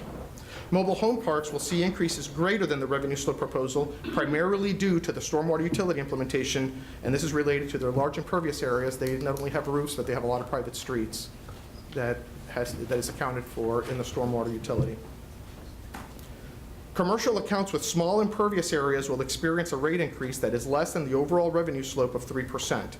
Those commercial customers with larger impervious areas will see larger increases, again, due to the stormwater utility implementation. Industrial customer bills will generally increase, but at a lower rate than most other customers. This is due to the changes in the rate structure implemented in 2013, and again, the continued implemented in the stormwater utility. And industry especially, and this is the permitted heavy industry, there's 12 customers in this category that are very substantial customers of the utility. They were bearing the brunt of the stormwater charges when they were part of the wastewater charge. As they have been separated, these customers have significantly benefited from separating that out and paying what they're actually using for rather than subsidizing other users.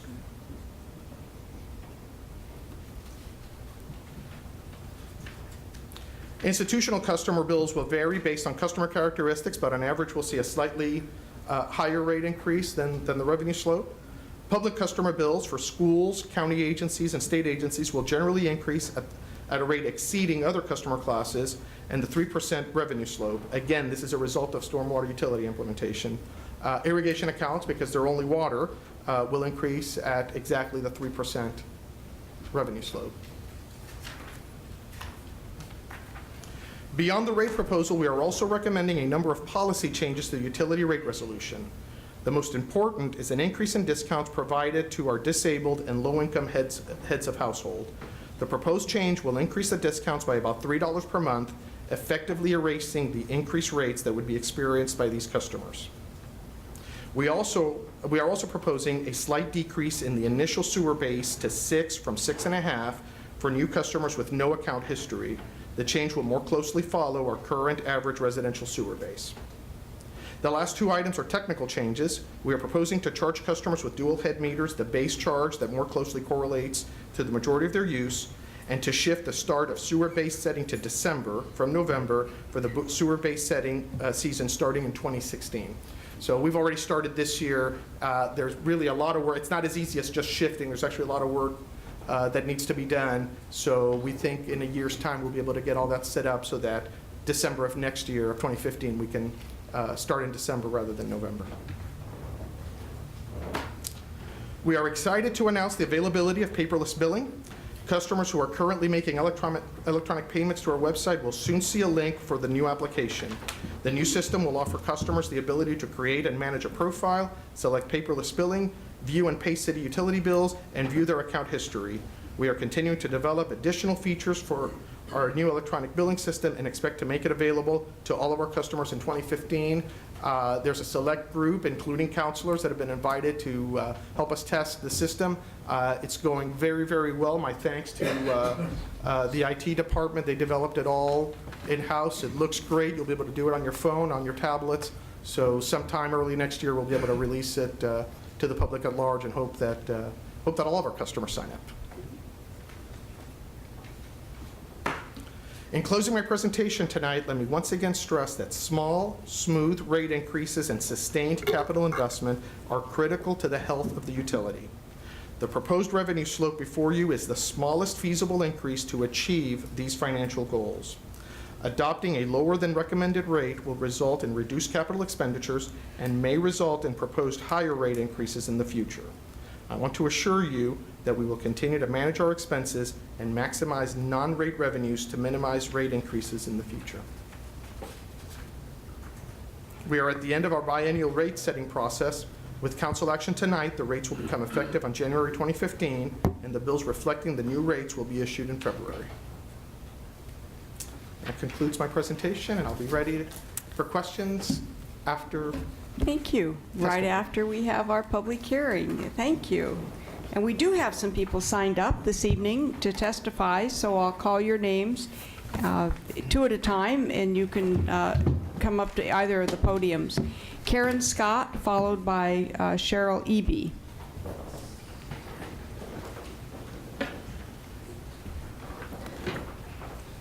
I'm new to this sort of thing, so if I make a mistake in the procedures, I'd like to apologize now. That's fine. If you just state your name and your address, and you'll have 3 minutes, and I'm Karen after the Scott. first 2 minutes, the amber light comes on, and then at the end of 3 minutes, the red light comes on. All right. I'm Karen Scott, and I'm at 2945 Bastille Avenue, Southeast in Salem, Oregon. I'm very strongly against a rate increase for 2015 and 16. The reason being, I'm one of those single individuals that the base rate for my water bill was, from what I understand, that the council voted on in 2012, was a base rate of 3 consumption units.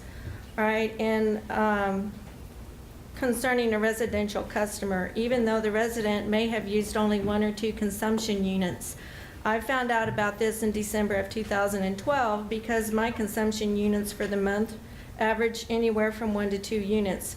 In other words, from November 2012 to January 2014, I was charged for 17 consumption units I did not use because the bait rate was 3 consumption units. And I really don't appreciate it. I didn't think it was fair. I called the city. They, sloughed me off. They said, that's the way it is. The council voted on it. Too bad. You have to wait till 2014. So I essentially paid with, if you figure 17 consumption units, and of course they've got all these different rates, so it's hard to figure it to the penny. So I essentially paid around $219 for water I didn't use. And the fact that they, then the gentleman before me was saying there's 14,000 of us, and out of the 14,000 of us, how many more of us were charged for these units that we didn't use? In other words, I feel like I'm entitled to a credit, not a tax hike. And I really don't appreciate the way things went here. And like I said, where's our credit for this? How many residents got hit with this overbilling? And the audacity of the rate increase is ludicrous, ridiculous, especially when the city of Salem got extra monies from all of us poor little peon one person who is being charged for 3 units when we weren't even using it. How many of us did we get stuck? And we're getting stuck having to pay for this stuff we're not using. And I say a fat no on the rate increase, a big fat yes on credits being issued for every resident who was charged for 3 consumption units, when in fact they only used 1 or 2. How much longer is this unfair practice going to be used? And as far as the utility and lower consumption, why don't you ask why people are using less water? It's because they didn't think they could afford it, and then they find out they still have to pay for it. Thank you. Thank you. Are there questions? Councilor Nanke has a question, I believe. Thank you, Ms. Scott. I'd seen your addition to the agenda and brought it to staff's attention beforehand. They're definitely going to contact you because looking at those numbers, if you're actually being charged 3 on a sewer base rate, you've never used 3. So, and we readjust that on an annual basis. So they're very interested to look at your billing and because it just doesn't ring. When I used 1 unit, I was charged, okay, let's go to 3 units. 3 units, I was charged $46.21. 2 units, I was charged $43.73. 1 unit, I was charged $41.26. Now, is that fair? Do the math. No, I don't appreciate it. That's why I'm here. I waited 2 years to come here and talk to this council. Because the base rates change on an annual basis, so. Well, I it's not was a- told by a city person, and it doesn't matter who they were, that the council voted that the base rate be 3 units.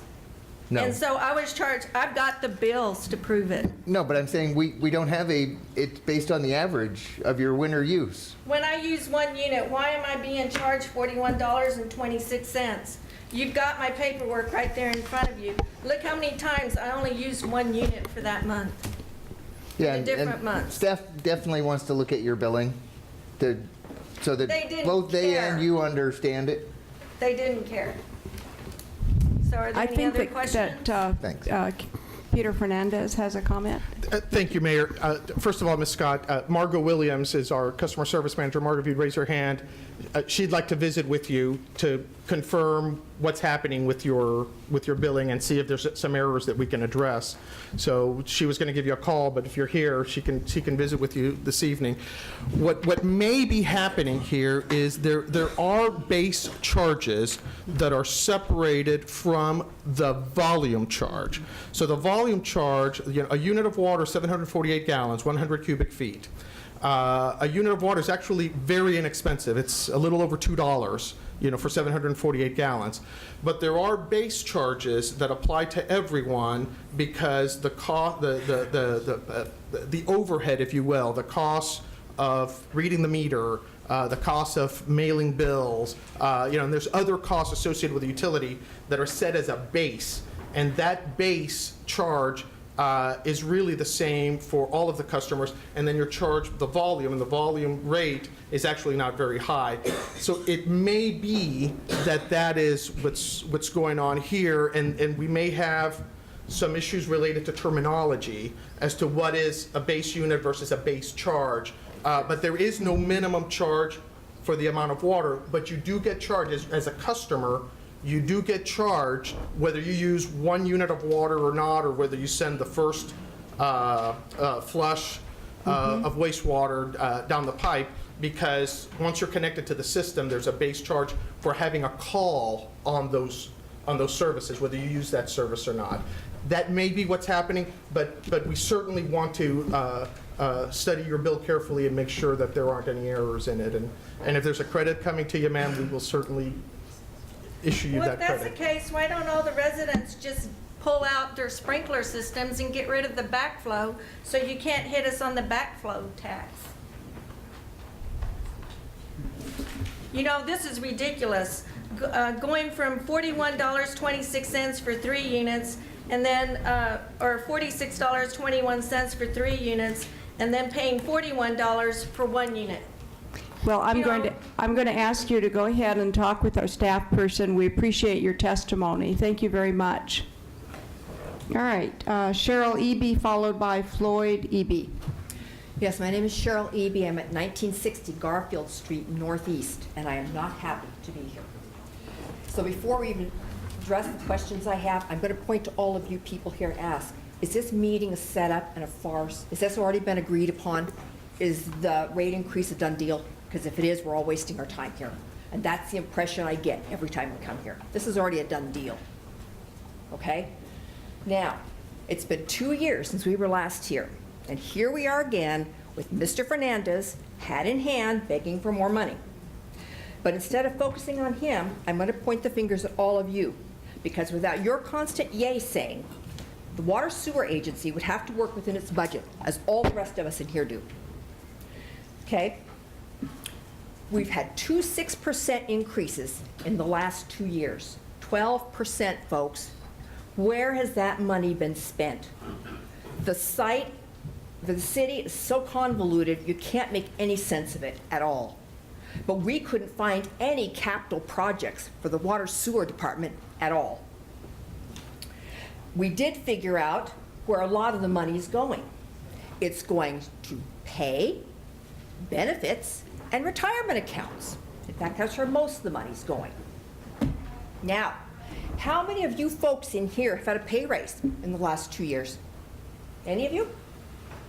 According to the information I got in Human Resources here at the City of Salem since 2008, according to this graph, which I have here, city employees at all levels will have received through this year, no, through next year, a total increase in pay from 7.5% to 15.33%. This last July alone, it was 2% for Mr. Fernandez and his employees. And for those of you who don't know, I wrote to the Human Resources Department of this city that Mr. Fernandez, I also have a memo on that, is now at the top of his scale and is receiving $140,000 a year. That's $12,000 plus a month, folks. How many of you make that kind of money? Since his primary function to sit at a desk, this is extremely excessive. How much should a desk job with the city really be worth? I'll leave that up to you. And again, when was the last time you folks had a pay raise? Ours has been several years, and it was $100. So, where is the justification for a water sewer increase here? The city budget for water sewer says they have $120.8 million expected for revenue, and $93 million will be expenses. There's a considerable carryover, just as there is every year. So it begs asking, why are we here, and why are we once again being told we have to pay more for this service? Thank you very much. Floyd Eby? I'm Floyd Eby. I live at 1960 Garfield Street also. My main focus is if we're so desperate for water sewer rate, how come this body gave $1.5 million in an internal loan from the water sewer fund for parking? I'm going to answer that because we did go over it the night that we made that decision. It's not a gift, it's a loan, and it's a loan with interest. In fact, greater interest than the city would have received were that money, had we borrowed that money from a regular bank. So I think that you're probably misunderstanding about that loan altogether, but I'll let you continue with your testimony. Well, obviously it's a loan. Obviously it's going to be paid back, or so you say it's going to be paid back. It will be paid back. Okay, are we going to be able to see that? And yes, you will see that in the city budget. Okay, when we see all of these figures of $125 million and things, can we actually tangibly put our hands on that money in a bank account somewhere? Is that money someplace where it's out there, or is this just paper money that's floating around? I mean, I deal in big trucking companies all the time, and I've seen paper money floating around, and I've also seen tangible bank accounts. So my question is this really money? The other question, what happened to the debt money? Where did it go? Was it just a poor management? The rates are going to continue to go down, obviously, with the rate decreases. People are using less and less water because they can't afford it anymore. So is that going to be a continual thing? With that, I quit. Thank you very much. Judy Sullivan, followed by Roger Huser. And I would encourage people to please be mindful of the time and mindful that the topic is the water, sewer, stormwater rates. Thank you. Thank you, Madam Mayor, Councilman, Council ladies. Like everybody else, I really don't want to be here. I don't like talking in public, but I find it really necessary for me and other seniors in my situation.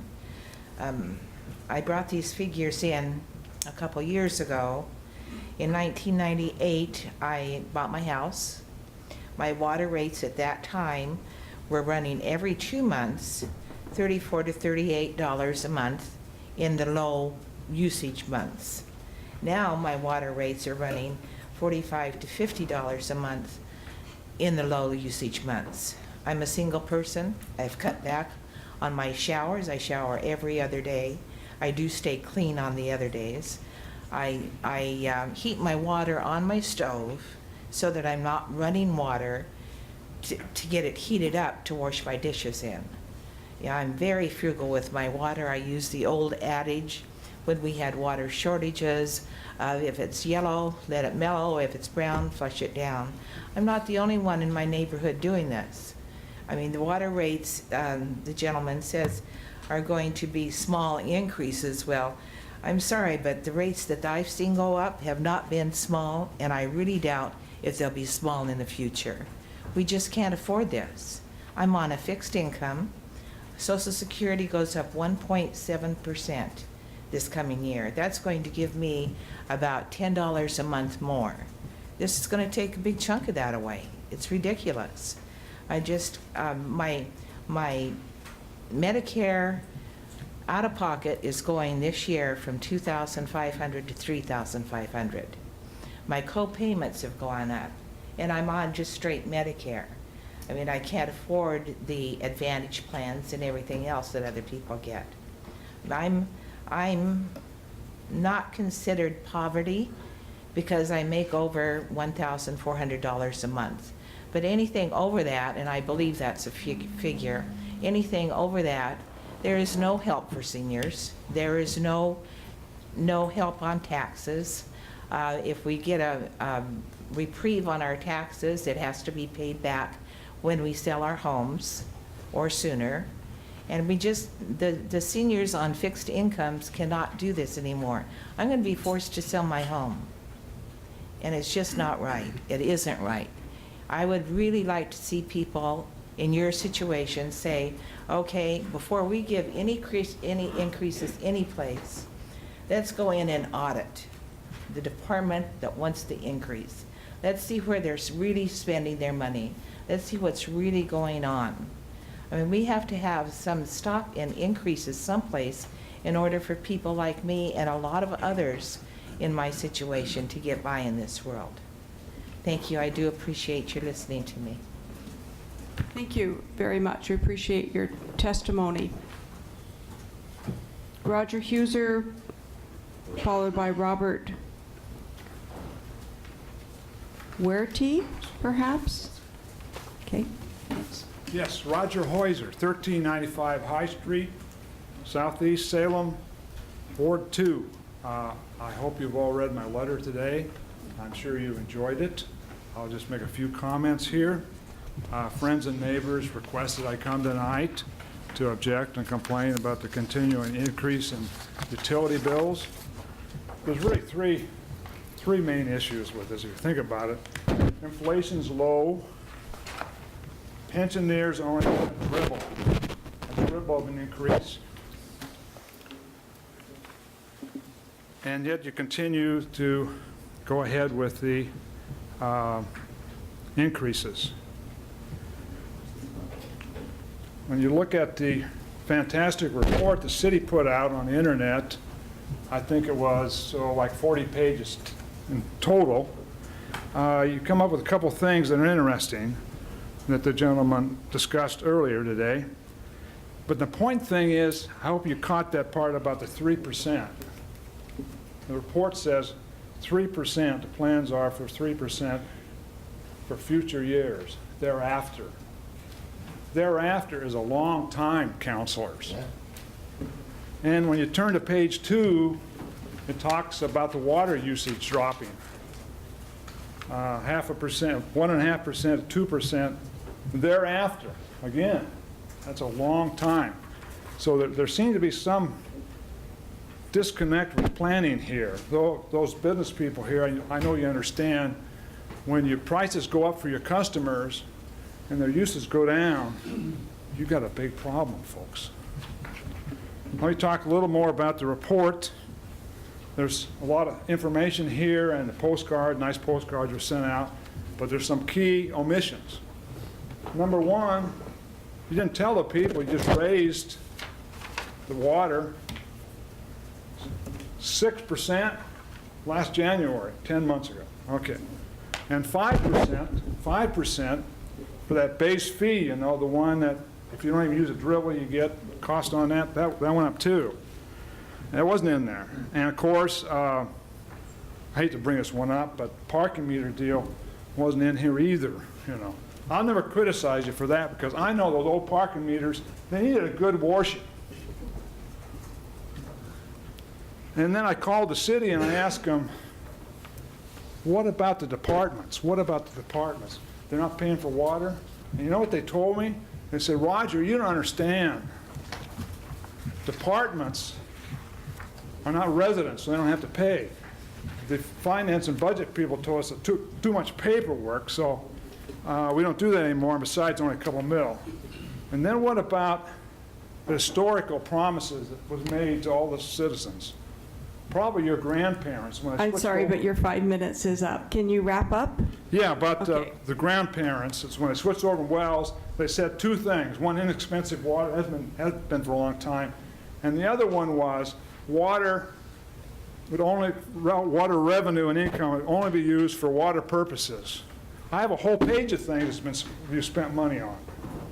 For example, I'm sorry, but I am going to call your... building, $1 million. I'm going to call your time up. Thank you. Thank you, appreciate it. Thank you. Enjoyed it.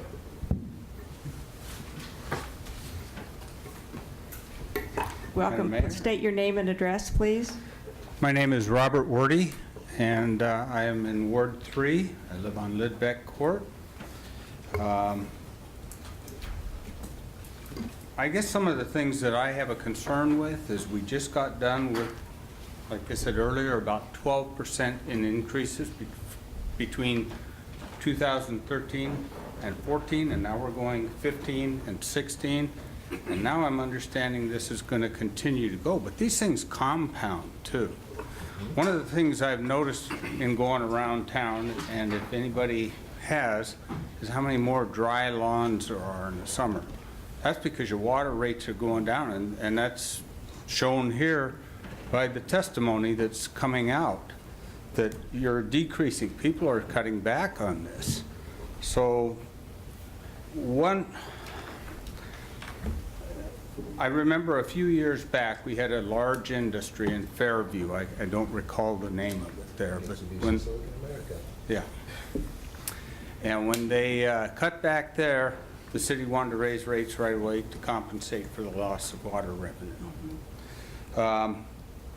I've gone through the fees and things on this, and one of the things the city has done is they have divided out the wastewater, the storm water, and several of the items to line item.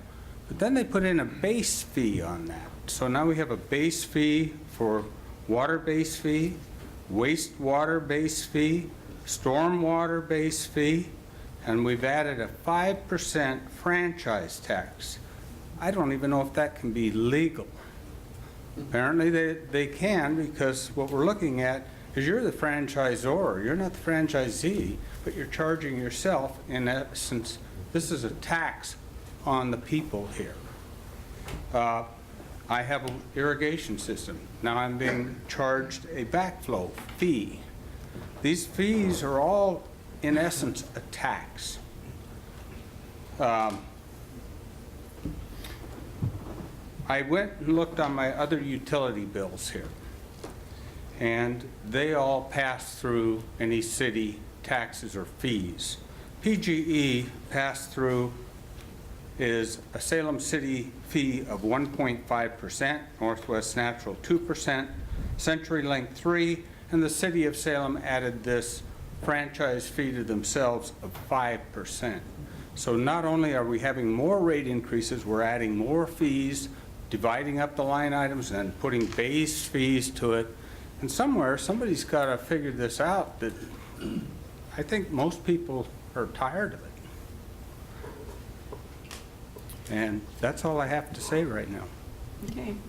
Thank you very much. Appreciate you coming down. Appreciate your testimony. All right. We'll have staff come back. Are there questions from counselors? Councilor Clem? Thank you, Madam Mayor. Peter, the declining debt service and the cost of capital, are we making the transition of carrying heavy debt and replacing that with current cash? And if so, when did we start that process? And according to your chart, looks like we ended about 2020. But help us all understand that we're asking people for more money so that we can stop carrying debt that we have to transfer to next generation? Sure. In '09,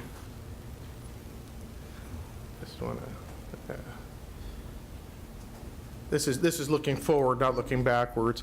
The last borrowing that we did was in 2009, 10, in '09 was the last borrowing that we did. So since then, and there was a question about where does all the cash go? Well, all that cash was spent. It was spent on the improvements that we did at Willow Lake, the new wet weather treatment facility at River Road Park, lining and rehabbing Franzen Reservoir, the new sand filters at Guerin Island, many pipes, several new in-town reservoirs.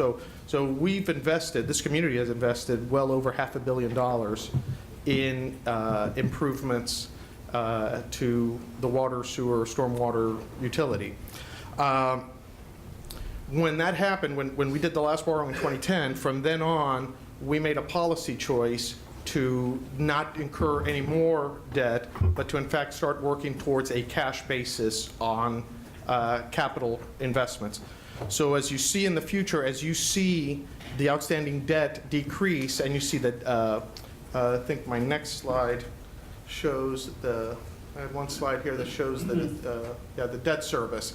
So as you see the debt service decrease, from $22 million in this year to 21 to 19.5, 18, all of those savings are then being moved into capital expenditures so that we can do that. But remember that to be able to appropriately invest in the utility, which our estimate is that we should be investing $38 to $39 million a year. You can see that the numbers that we're investing is significantly less than that. It's $7 million.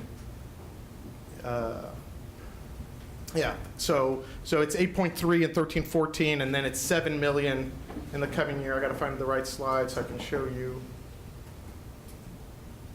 the other way. I apologize. Well, it doesn't matter. It's $7 million this year, it's $7 million next year, and then it goes up to 8 and 9 and so forth with a goal. I don't know that we'll ever make it to 39 million, but our goal is to get there. If we were to incur debt, and there was a time, late in the 90s and the early 2000s, where this community did experience 8, 9, 10% rate increases, very substantial rate increases, and that was a time when the community was making these substantial investments, and to borrow that money, you had to raise rates substantially. We're trying to keep rate increases at a bare minimum and kind of play the float of, as we pay down the debt, increase the amount that goes to capital from those savings. There will come a time where we will probably have to borrow because there are still many things. Our wastewater plant was built in 1963, and we've done improvements and we maintain it, and she is a beautiful ship, but she is a very old ship that at some point needs to be cared for, needs to be completely rehabilitated. Those are tens, 20s, hundreds of millions of dollars that have to be invested as things change, as things deteriorate. We're trying to tam that down and to keep it low and maintain it properly for many, many years to come. But those days will inevitably come. If I could, just one more question. The cost of the River Road North wastewater treatment plant and then improvements out at Willow Lake, dollar figure. Yeah, $35 million for the wet weather plant, and that's to address, in the summertime, we treat about 35 million gallons a day in sewer. In the wintertime, it can get up to 150 million gallons a day. The federal government, the state government, will not allow us to simply open the floodgate and discharge raw sewage into the river. So that is an additional plant to address that. The improvements at Willow Lake were over $100 million. Again, to address wet weather, to do some electronic improvements. We continue to do improvements out there within the budget that we have. So yeah, these are very, very large ticket items. Councillor Dickey and then Councillor Bennett. Thank you, Mayor. Peter, could you briefly go over how you've changed the senior and low income discount and what that will mean for those people? Certainly, Councillor. We have two programs. One is the disabled head of household. The other program is the low-income head of household. And there are ways to qualify for that if we need to get into it, I can call the staffer, but there's a way to qualify for that. Those programs were based on a % discount on your sewer bill.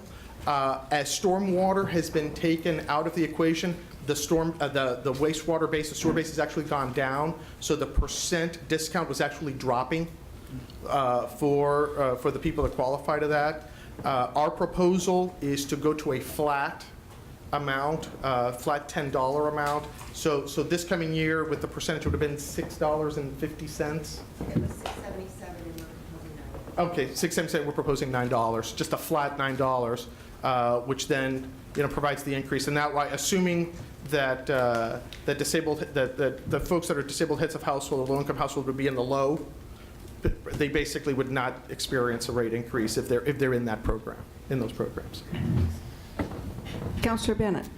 Thank you, Madam Mayor. Peter, I want you to kind of help me out on this just a little bit. There was a reference to our grandparents and their promise of low-cost water and all of that. And I had a chance to think back and look back into some of those years. And my impression is, looking at the rate structure for decades, there was no rate increase in this town and minimal investment in this, particularly the water wastewater system. And that what they did was transfer this cost forward to our generation. And what I think I understood you to say just a minute ago is we're no longer going to play the federal government game. We're going to actually pay for it. We're paying for the sins of our fathers and grandfathers for failing to pay for this. And we're now saying we're going to almost pay it forward. And we're not going to leave that kind of heritage behind for the next generation of Salemites. We can do zero. We can always do zero. And we can pass it along like they did year after year, leave wooden pipes, although we don't do wooden pipes anymore, behind. But I guess what I worry about with this discussion is, maybe it's just the federal government, and I don't mean to sound too critical of the federal government, but maybe it's invaded all our lives where we think everything's free as long as we can assign it to our children and grandchildren. And that's what we're avoiding here. Do I understand this right? Councilor, that is absolutely correct. The director who hired me 20 years ago, Frank Malden, wrote a book when he retired about the water system, and I have 20 copies in my office if anybody wants one. He did extensive research and talked about the kind of neglect, that there were no rate increases. In fact, not only were there no rate increases, there were rate decreases. There were giveaway to developers, hey, install the pipe and move it along. And actually, it was Mr. Malden who moved this utility along and did a number of infrastructure plans and worked with the community and with ratepayers and industry to modernize the utility. And that's where we got this $500 million investment, because there had been years of neglect. So yeah, there are federal requirements, there are state requirements, but I think we all want to drink clean water. When you get that report every year, you want to see that we have tested negative for all of the constituents that we test for. We chase other constituents. Algae is an emerging issue. There is no federal government standard for algae, yet if we get toxic algae in our water supply, a lot of people are going to get sick. So we test that of our own volition so that our customers are assured that they have clean water. Well, all that costs money.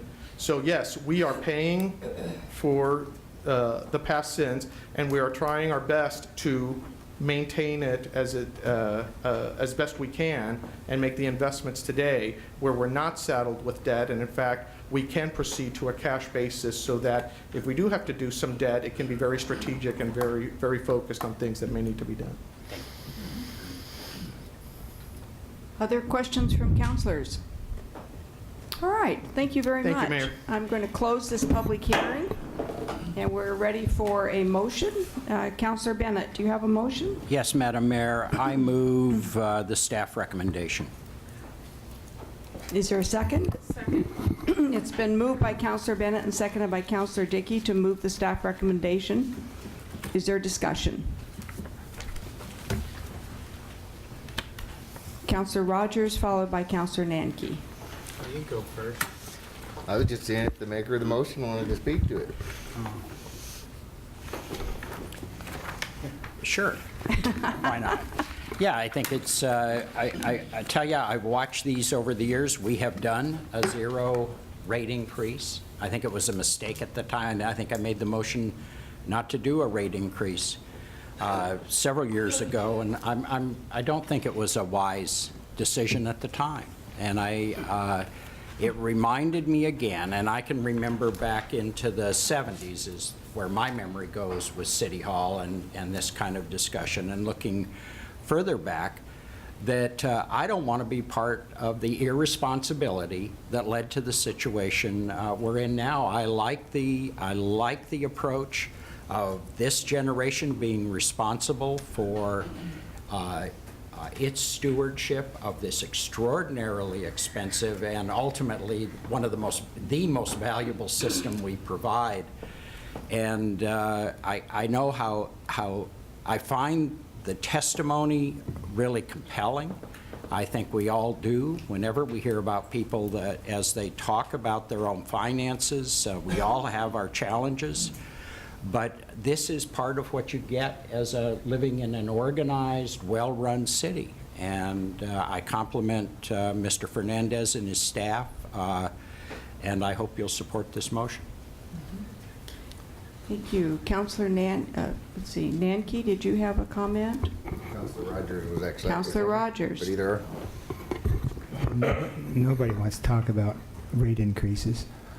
I'm just back for a short stay on the council, but I spent my 8 years, and I spent probably 8 of those years on the Water Wastewater Committee, and I've watched this come over the years, and it's the lady that asked if we had our minds made up was a good question, but my gosh, I've been studying this thing for 8 years and following through with this for 8 years, and talking about an audit that we have. I'm looking at this lady back there. I can't tell her name, but I know she's not with the city, but she does our calculations for us and tells us where we're at and where we're wrong every year. And she's outside the city giving us advice, and so it's not like it's just the city doing it to us. We have people on the outside. And the only question I can't answer is the audit question. And maybe you can address how we do an audit on ourselves, or we have outside folks. But I guess this doesn't happen overnight, and this isn't a place where you come here and without studying and have some background to make this kind of a decision. So I guess some parts of me I'm offended, and other parts I understand. I'm not. So help me with the audit, Peter. Where are we at? Certainly, Counselor. The city hires independent auditors on an annual basis. They're actually hired by the Finance Department and report directly to the Audit Committee of the Council. They look at all of our books for appropriateness of expense. The Council obviously sees the budget every year. The Council sees the capital improvement program every year, and 3 councilors and the mayor sit on the Water Wastewater Task Force, where we go over all of the needs in much greater detail than obviously the Council sees here. So yes, we are audited, and we are welcome to, anyone is welcome to sit down with us and review our books, and where every dollar is, how every dollar comes in, how every dollar is spent. Yes. And I might just add that the Water Wastewater Committee is made of citizens outside the City Council as well. We have development, industry, citizens, and maybe you can hit the rest of those. Right. It's made up of some of the larger customers. So beyond the councilors and the mayor, there's a couple of representatives from industry, a couple of representatives from the Chamber of Commerce, several representatives just from the community citizens. There's a county commissioner on there, the city of Turner, which is a big customer. The city of Kaiser is represented. So it's a committee of basically customers looking at our books and our rate proposal to make a recommendation to the Public Works Director and through me to the council whether they support the rate proposal or not. And those meetings are all open, they're noticed ahead of time, and they're all open to the public, and often we do have public members who come, and we're happy to listen to their questions and interests as well. Okay, let's see, where are we? Councillor Nanki. Thank you, Madam Mayor. And after Councilor Rogers left, I took over chairmanship of that group. And that's how we modified the small multifamily numbers because, you know, the fourplex people were getting killed. The discount took place after 5, and they were being charged 5 times as much as a single family on a per unit basis. It was rather ghastly, and that was corrected through this. But yes, we have a lot of different representatives. We look at this is how much it costs to run the utility. We look at how much people use of each of those sets. The cost of service analysis determines what you need to pay for. Fixed rate, which I'm assuming is actually called base fee. Okay. Is just because you have water to your house that you can turn on at any minute. Fire flow protection, all that's built into the fixed fee, and then you come over to how much you use. It's pretty simple math when you look at it. Now, when you look at the rate increases, we're finally, it was like, as I was coming in 14 years ago, they were doing 10%ers a year. And my water bill when I moved here, 889 was $25 every 2 months, and now it's 60 every month. So, I mean, it's quadrupled over that period of time. And it's because we were mandated by the feds and state to make improvements to our system, and then we just had improvements that we had to make as well for functionality of the utility. We are finally down now to that 3% and a 3% flat line, and we've been pushing for that for decades. That really can't change based on the economics of America today. Even inside of the private sector, inside of the public sector, we have collective bargaining throughout the system. We have binding arbitration on the public safety side, which pretty much drives that. You're looking at 2 to 3%. Most of a city's finances or expenses are personnel. So that will not change unless we change that system. We're not operating on a capitalist system anymore where it's merit only. I'm here another year, I get automatic this much more money. And that's the system we have to look at. And that's why inflation happens, which is why you have to give them that extra money, because everybody raises the cost of their goods then, and people have to be able to afford the same number of goods. We should just lock it down and put it back where it was in merit only when you're improving your skills. The way the system is now, everything in the world will be 3% every year if everybody gets 3% raises every year. So our costs will go up similar to that across the board. That's basically how it's going to work. Councillor Rogers. Just one more question. Peter, on the setting the base for your for your sewer rate, you said tonight that you can't start that until next year, is that right? That's right. So next year, it'll be December, January, February, and March? Okay, that'll be, okay. So this year, I'm already up the creek because I was waiting till next month to conserve. All right, are there other questions? Yes, Councillor Dickey.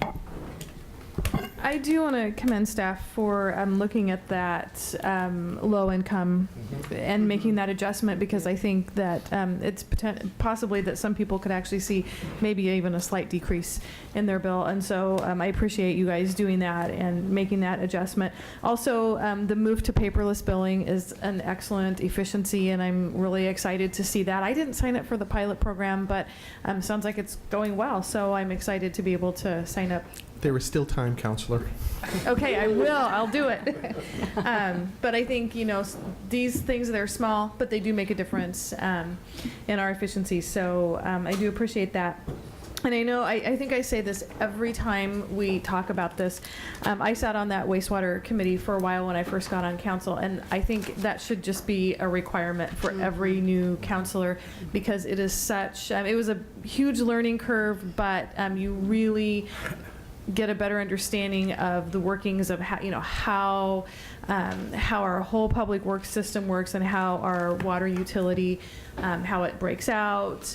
It's just very enlightening, and like the mayor said, those meetings are open to the public. And so I also have learned that public works projects, anything with our water utility, is very, very expensive. When there's a problem, there's an issue, we're not talking $10,000 or $100,000. I think someone said earlier, we're millions and millions of dollars potentially when we have a water main break or that kind of thing. So I really do appreciate those people who came down and spoke, and it sounds like we've got some opportunities, hopefully, for low-income folks, if they qualify, to be able to not have the impact of this, and hopefully we can keep this the increase low for the for the long haul, rather than having to look at those spikes. I'm glad that we are done doing that.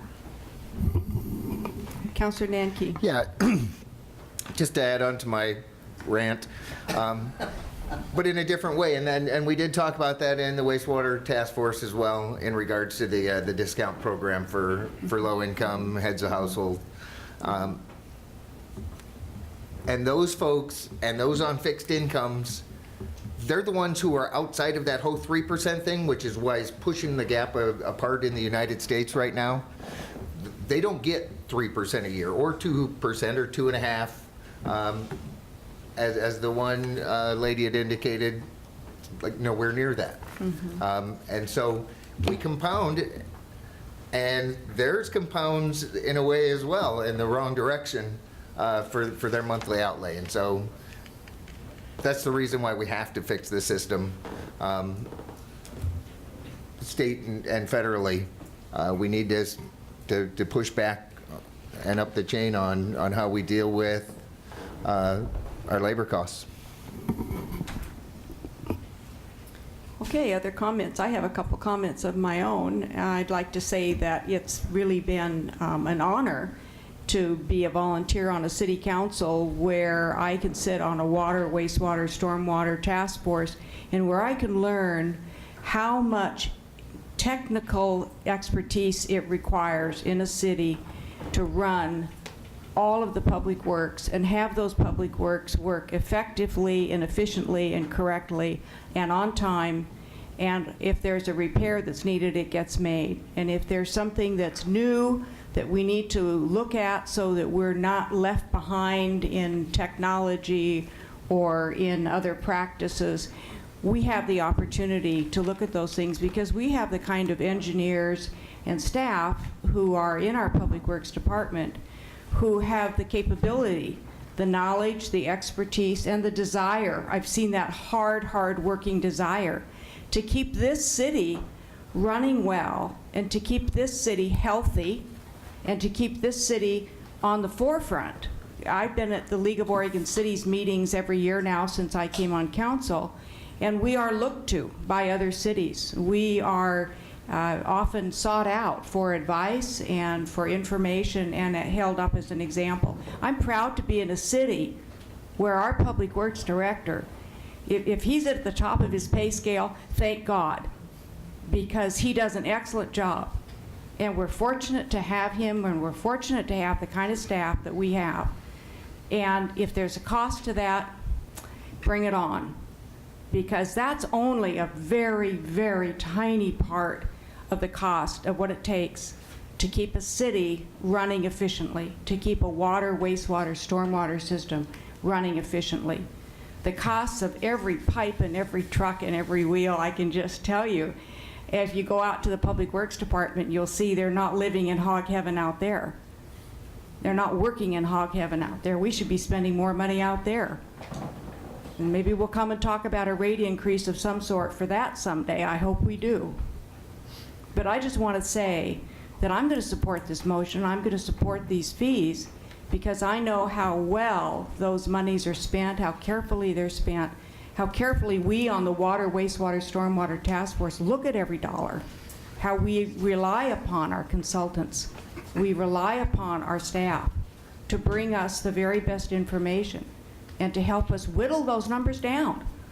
And the sympathy and the desire that we have at this city to try to make sure that those people who are having a difficult time on a fixed income can pay a lesser amount. And maybe that means some of the rest of us are going to pay a little bit more. But that's only fair, too, in a society that cares about others. So that's why I'm going to support this motion, and I'm glad that we're having this discussion tonight. Thanks. We've got a motion on the floor. Any other comments? All right. All those in favor of the motion was made by Councillor Bennett, and it was seconded by Councillor Dickey. Thank you. All those in favor of the motion signify by saying aye. Aye. Aye. Opposed, say nay. Motion carries unanimously. Thank you. Okay, our next order of business are actually special orders of business. It's an item that was pulled. It's 3.2A, and I believe Councillor Bennett has a motion. Yes, Madam Mayor, I'll move the staff recommendation. Second. It's been moved by Councillor Bennett and seconded by Councillor Clem to move the staff recommendation. Is there discussion? Yes, Madam Mayor. I'm moving the staff recommendation in order to open the issue. If councilors have any suggestions, I'll be interested in them. I do want you to notice that since the original agenda was published, the total fee package has gone down substantially. I still have some questions on a couple of the elements that I'll bring up if this goes any further. But I think we're headed in the right direction in terms of arriving at a fee. Is there further discussion? Councillor Dickey and then Councillor Rogers. I have a question for staff. Earlier we heard about, I don't know who this goes to, maybe Dan.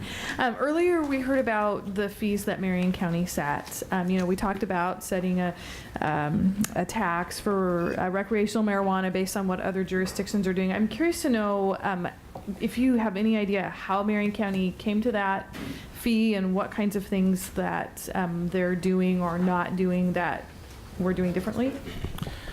Madam Mayor, Councilor Dickey, I don't know for certainty how they arrived at their fee. I know some jurisdictions are looking at regulation of marijuana dispensaries as a land use issue, and so they're governed by certain land use restrictions on fees. That could have something to do with it. All I know is what we've done is we've looked at what we think our actual costs are going to be and try to do our best to estimate that. Councillor Rogers. Thank you, Mayor. I guess I don't like very much of this, but I'll start out, and then I don't know where emotion will end up at, but I'm fine with the application fee for community development. I think that's a one-time fee that I appreciate, and we can go out and make sure they meet the requirements of the code. What I struggle with, maybe I should say what I'm okay with. There's not much. Okay, the background check. This $160 is based on 2 hours of time at $80. And they're going to do one inspection now with the new program, one background check per individual. But that looks to me like we're going to do that every year, and I don't think that's fair. If we do a background check, it should last for a period of time. And I have to use myself as an example. You believe this, I have an OLCC card. I can serve drinks tonight, right here, and I'm legal. No, you can't. When you're ready. Yes, you can. Although we may all want that in a moment. But my point is when I received this card, I think it was for 5 years. It expires in March of 2016. I paid something like, and I can't remember for sure, but I think $40. I took a test of 100 questions in a 3-hour class. and now I can serve alcohol. I don't know how to make a mixed drink, but I can serve a beer out of a cooler. That's what I did it for. So, and the other thing I had to do is have a food service permit, and I think that cost me $10. So I guess I can serve alcohol, and it cost me $40. My permit's good for 5 years, I think.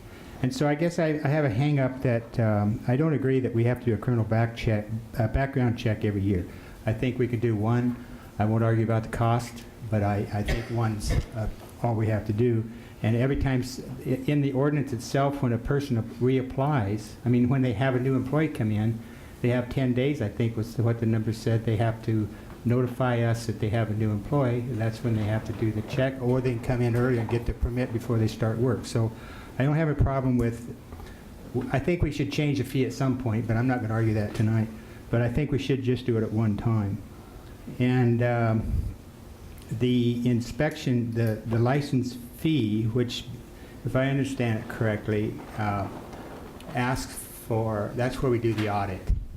And we're asking to do 2 audits a year. Councilor Rogers, if I can correct you, Sure. there's an inspection, an annual inspection or biannual inspections that the police department will do. That is not an audit. Okay. There's an audit option that they can do to actually audit their books for financial reasons. That's a part of the inspection?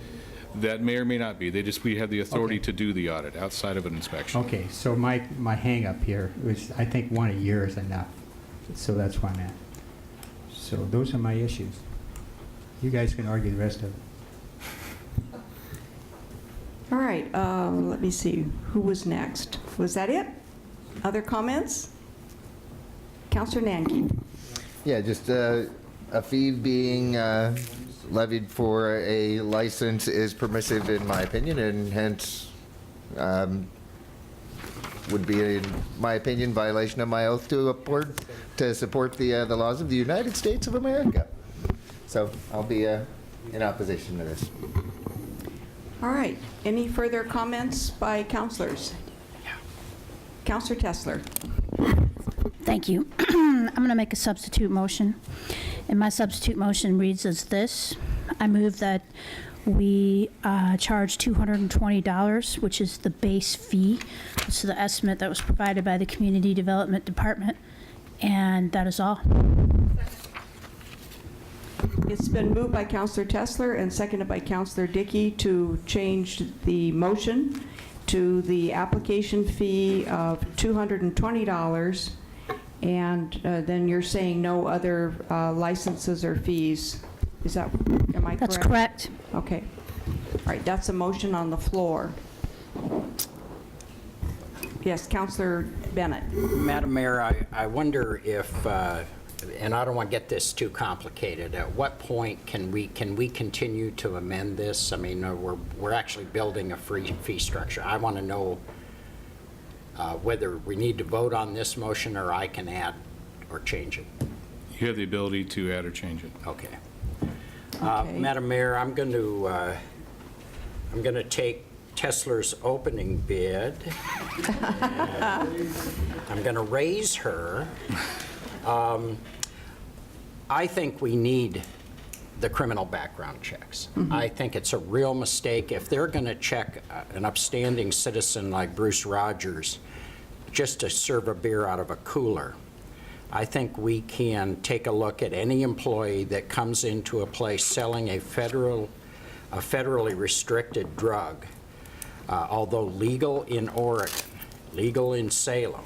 But I think we need to know this. And so I would at least suggest that we continue the background checks. I'm a little surprised. We do background checks on rentals. We do both criminal and civil. I'm sure they're not nearly as sophisticated as the police department can do, but we're able to conduct them for around $35. The county apparently can do them for $45.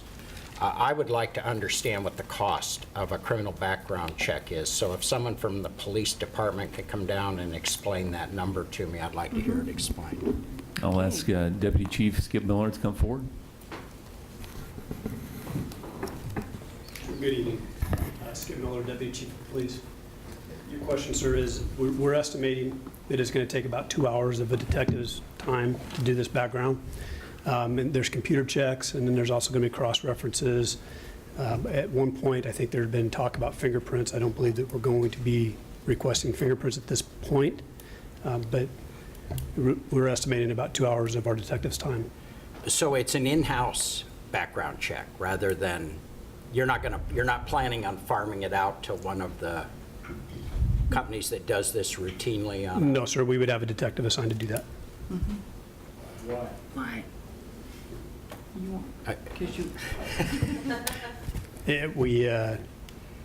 That was the decision that had been made. Skip, if I can interject, I mean, there's a difference between a public records check, which you can get off online for $10, or a criminal background check where you look through a controlled law enforcement system. It's a little bit different than just, plugging someone's social security number in a Well, is there a fee associated with it? Then, I mean, if we use this more sophisticated system, aside from the cost of the person running it, is there a fee associated with the use of that system? I don't know the answer to that. We don't pay for the use of the system. It purely, the money, the $160 is purely just 2 hours of detectives' work for doing it, running the system, running the check. Well, okay. The other one I am curious about is I would like to add back the appeal fee so that there is a method for appeal and that it's covered if nothing else happens. Why is the fee $750 for an appeal? Although I know that's not part of the... If you look at the original staff report, attachment 1 has a breakdown of the estimated costs. Okay. The second column there is a row is the application processing if appealed. Community development had a rough estimate of about 18 hours of staff time at $65 an hour for a $1,170 fee. Glenn maybe will speak to that a little bit, but my understanding is they were assuming it was going to be under the old system where there'd be appeal before council and there'd be a lot of staff time involved. Under the ordinance, if we go to a hearings officer, the police would be primarily responsible for shepherding that through the system, although community development would have a piece of that. So that was my revised estimate of what the rough cost we think would be for an appeal. Okay. Yeah, Glenn, is that... Yeah, Glenn Gross, Community Development Director. I would concur with what Dan said. Our initial estimate was based upon our understanding of the old system. It was also, I think, based on an assumption on our part that we would be in the lead role. And as this ordinance has evolved and come forward, it's really the lead role is being shifted to the police department, and we're more of a supporting department, and so our time in it would be less. So I would concur. Okay, so I would like to, as part of my amendment, I would like to have all employee background checks, and I'm going to accept 160, and then find out, I'd like to know in 6 months whether that could be farmed out. That'd be my, so I'll accept the 160 per employee in my motion, as well as I think we just have to have an appeal fee, so if people are denied, there is a process available to them, and $750 appears to be the fee. We get to look at it again in 6 months. And that's not an upfront cost. That's an if it doesn't happen cost right now on top of Councilor Tessler's 220 fee. Then I think the new license fee, I would just suggest that rather than do 220, that we go to $481, which pays for the one inspection. It's the application fee and inspection, if I understand correctly how this works. Am I getting it right? So if I can give you a breakdown of what staff estimates the cost to be, the $220 is essentially a building and safety's portion of it. It's their Okay, estimate. so that's the new license, that's the application. That's just getting the piece of paper through the door, having them check the boxes to make sure. The fees down in the lower end of that attachment 1, the semi-annual inspections, all those costs are what police estimate their costs are going to be to administer the program, to provide the 2 inspections a year, as well as any enforcement that might require. That doesn't include any costs, any additional costs that might happen from a facility that's not operating in compliance, where they have to take enforcement action and work with that operator to comply. Okay. I get it then. So Okay, if let me you're- try it again. Councilor Bennett, if I may, if your idea is to reduce it down to 1 inspection per year instead of 2, I would ask you to include the $220 for the building and safety piece. Got it. The criminal background check portion. Yep. Which it seems to be just flat cost. And then if you want to reduce it to 1 inspection a year, if you only want to pay for that much, then just have Okay. the 960 to 480. Okay, I got it now. Let me try it again. I apologize. Trying to do this on the fly has been a little confusing. Okay, I'm looking at the table called Fee Schedule for Medical Marijuana Facility, Exhibit 1 of the motion. And I think it'll, the application processing fee, $220. The appeal fee, $750. The criminal background checks, $160 per check. And the new license fee, $481, which will essentially pay for 1 inspection. And that brings the total, other than the $160, that's based on the number of employees, to $701.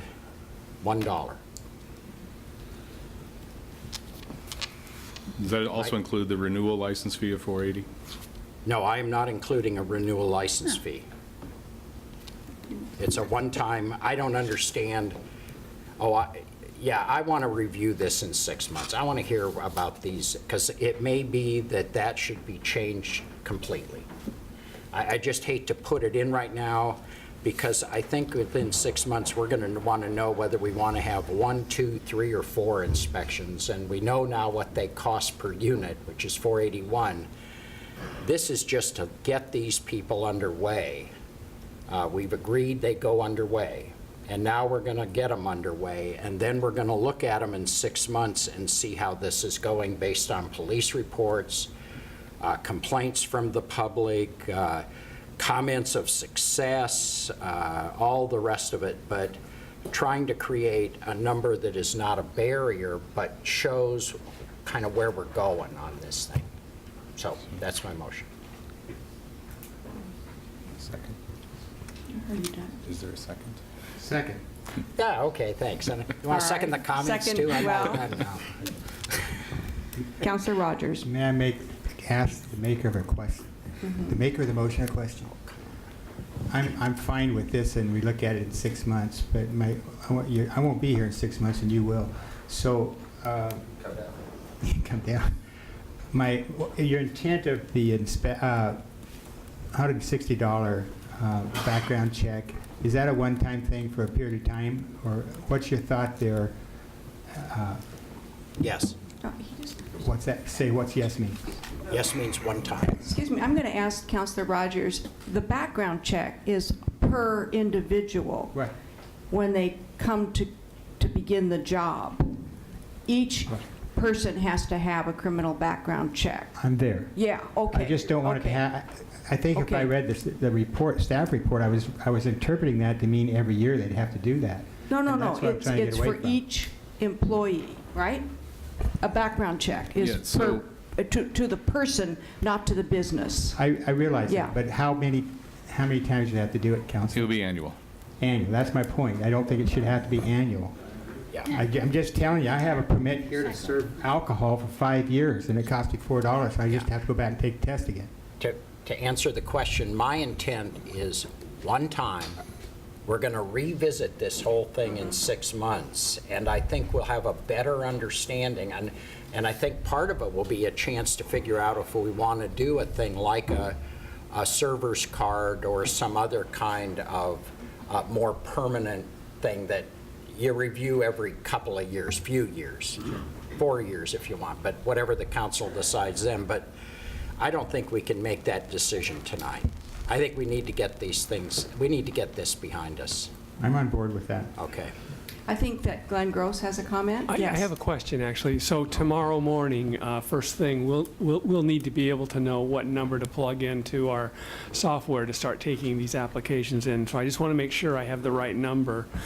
And so, so it's 220 plus 160 plus 481.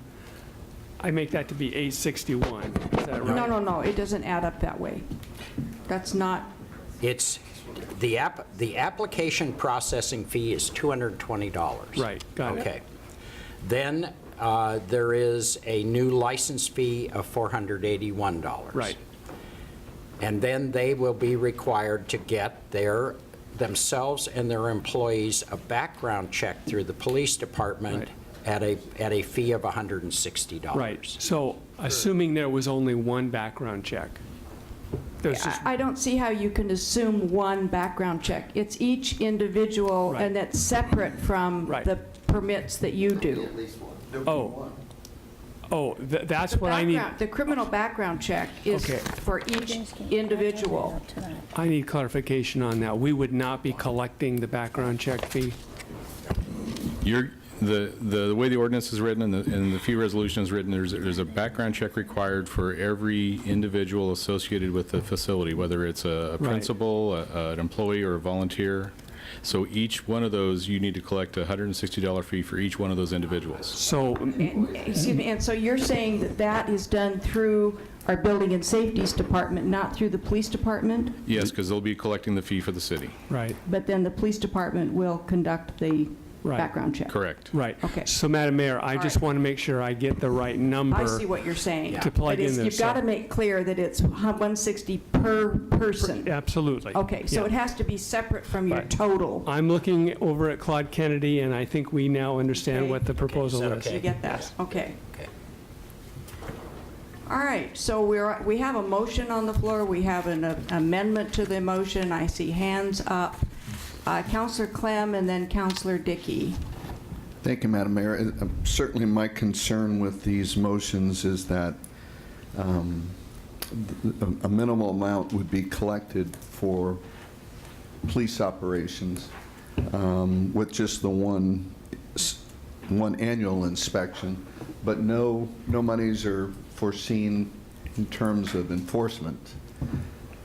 So in 6 months from now, your intent is to understand what the costs of enforcement were as well. That's a question for the maker of the motion. Right. I would expect in 6 months, we're going to get a pretty comprehensive report from everybody involved in this on their costs. But right now, we don't charge bars for enforcement. We don't charge other businesses for enforcement that have histories now.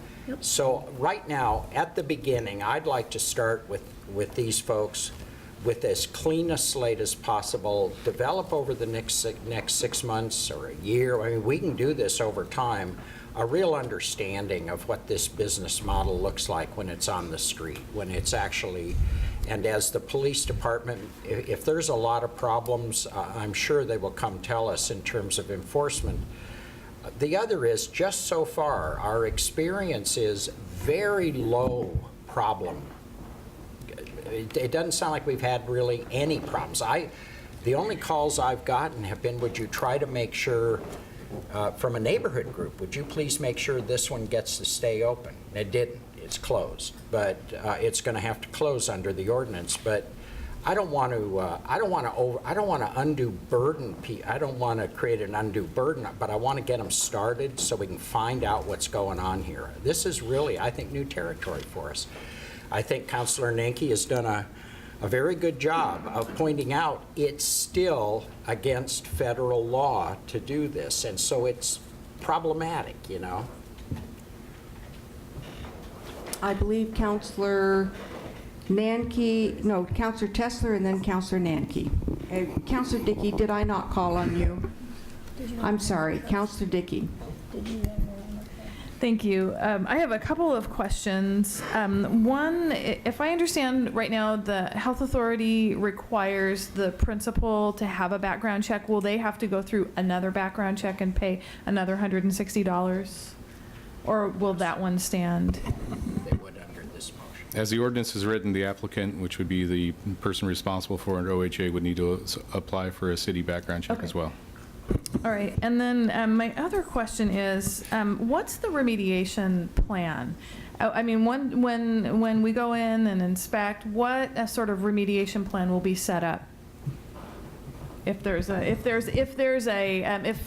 a violation, or, you know, maybe somebody doesn't have the right camera or lighting or whatever, what is the process for that? There is a process written into the code that allows the chief to work with the applicant or work with the operator to correct the violation. So, and do you know what time frame? I mean, like how long they would have? It depends on the nature of the violation. It depends to a large degree to the administrative discretion. I did want to point out at my work, what we do is we inspect some of the, like the hookah lounges and cigar bars, places that have to get certification through the health authority. And part of the reason why I'm supporting only one inspection per year is that I know that it takes time. You go in, if there is some sort of a violation or an issue that's found, the business is allowed a period of time in which to fix that, and then it requires another inspection. So if you have too many inspections, you can't get it done in 1 year, because you're going to be overlapping. If there's, a lot of times it's just a minor thing that gets fixed, but by the time you go once a year, it could last over 6 weeks or 8 weeks, depending on what the issue is. So I think if we have too many inspections, we actually won't have enough time in a calendar year to complete them. So one from us and one from the health authority will keep the dispensaries busy, making sure that they are on top of all of the regulations, I'm sure. All right. Councillor Tessler, and then Councillor Nanke. Thank you. I remain extremely concerned at the duplication of efforts that's occurring here. And mostly I'm concerned because if you already have a background check from another authorized agency, then why don't we just accept that? I don't understand why you have to charge somebody twice to get background checks when they've already had a background check performed. That disturbs me. I don't like that. That's duplication of efforts. The other thing that I'm extremely concerned about is, we've had people come down here and ask us to shut down bars that the police were at every night. Literally. We begged the OLCC to shut down a bar that sticks in my mind a couple years ago, and a few more than that. And we don't make them pay $900 to have a license and get background checks and all this other stuff. We don't make the hookah bar people have their people have, this is just extremely, it's discomforting to me how this is, And we are isolating a group of business people, and yes, they are respectable business people, and I know many of them, and many of them have made improvements on their facilities in Ward 2, which has the biggest amount of these businesses. So yes, I am going to protect them. And I just feel ashamed that we are doing this to a respectable group of business people in this community. And I don't understand why that has to happen. And I'm concerned about the Constitution, the Fourth Amendment. There is no reason why anybody should have to show people their records unless there is a probable cause. And that concerns me too. And I don't know. I also think, and the last thought I have, is that if Measure 91 does pass, in the morning we're going to get up and we're going to be faced with these business people right here who are probably, most of them might sell recreational marijuana. And you know what? I'd much rather have a nice, peaceful relationship with those business people in a trusting environment where I know that they're going to be doing the right thing and not up to no good and that kind of thing. I don't want to have established relationships like that. I think we are establishing a relationship by these restrictive clauses with these people of distrust, and I don't approve of that. I cannot support this. I am extremely disturbed by the tone of this, and it is patently unfair. Thank you. Councillor Nanke. Thank you, Madam Mayor. One thought, and kind of where it's different in this regard as compared to bars and what have you, is there's an alcohol tax.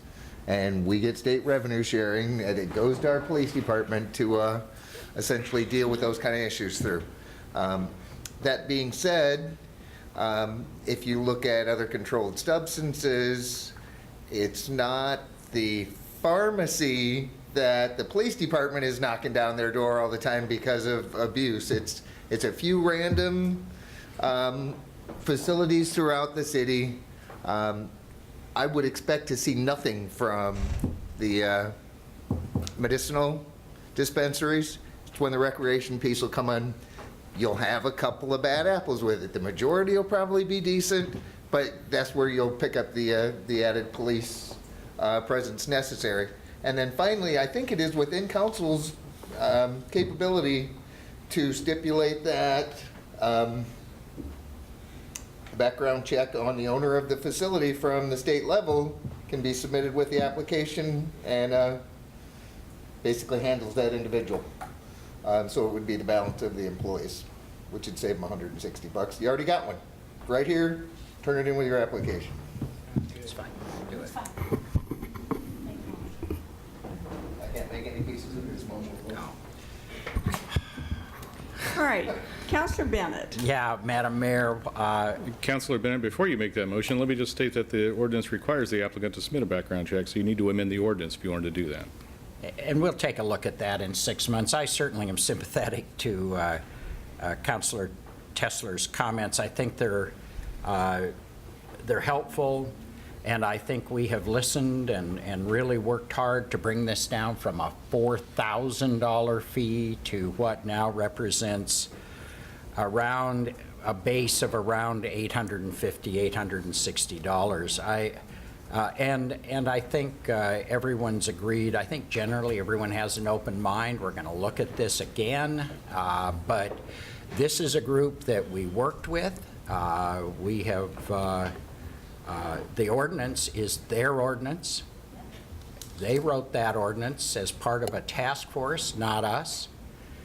We helped them get it done, but it was, they sat in the meetings and agreed to all of those elements. I think this represents the kind of fee scheme that we can get past the council at this point so they can open up. Because if we don't have a fee, they don't open because we haven't completed the ordinance. So this is, I think this is as far as we can go right now. We can talk about it in the future as we gain experience. I think it'd be short-sighted not to get this passed and in place and get some experience under our belt. All right, we have a motion on the floor and an amendment to the motion. Let's see, let's try. Councilor Tesler, do you want to repeat what will now be the motion, or Councilor Bennett, do you want to do that? I'm just going to go ahead and accept his friendly amendment. Okay, then Councilor Bennett, would you please state the motion? The amended motion? Yes, Madam Mayor. Thanks.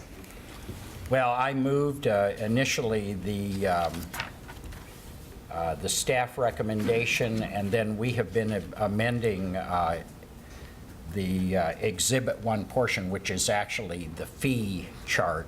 Mm-hmm. So that is $220 for application processing fee, $750 if there is an appeal because of denial, $160 background check per individual, and $481 new license fee.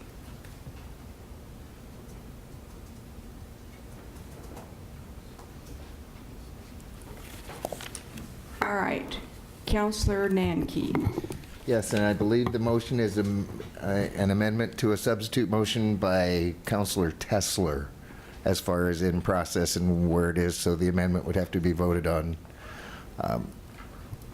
prior to final vote. So the amendment is what? What I just read you. All right, so we're voting on the amended motion, and then we vote on the motion? I believe Councilor Bennett's motion amended Councilor Tesler's substitute motion. That's what I thought. So we're you're just back- voting on the single motion. Right, okay. Got that? Yes. Councilor Nanke doesn't look like that's, Given. is that what you understand? Our city attorney says it can be one vote from straight on. I'm good with that. All right. There's a motion on the floor. We're ready for the question. All those in favor of the motion signify by saying aye. Aye. Aye. Opposed, say nay. Nay. Motion carries with Counselor Nanke and Counselor Tessler voting no. Okay.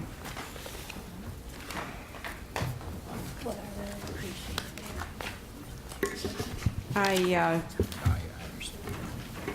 draw your attention to the information reports that are in the council packet, and I believe, I believe Counselor Nanke wanted to discuss either one or both, E and F, is that right? 7E and 7F? Yeah, and if we can, let's go 7F first. Okay. I'd received an email, which then I forwarded to city staff, asking if it was a land use action that I hadn't seen yet. And so staff had spoke with them. I believe their concern was more on impacts of pedestrians accessing the park through this new subdivision. And so okay. prior to the meeting, I'd spoken to the planning administrator. That's the right title now, right? Lisa Anderson Ogilvy. And she had said she had talked to them. They were as happy as they could be in regards to a fence, the actual driveway, the sidewalk for pedestrians being on the opposite side of that driveway access, and that is just more so issues involving changes to the way their life runs right now based on the way land use is set. Right now, it's an empty field. So anytime you develop anything, it's an intrusion on your space to some extent. But as far as those pieces that staff put in to help offset that, I think it's as far as we can go. Really interesting.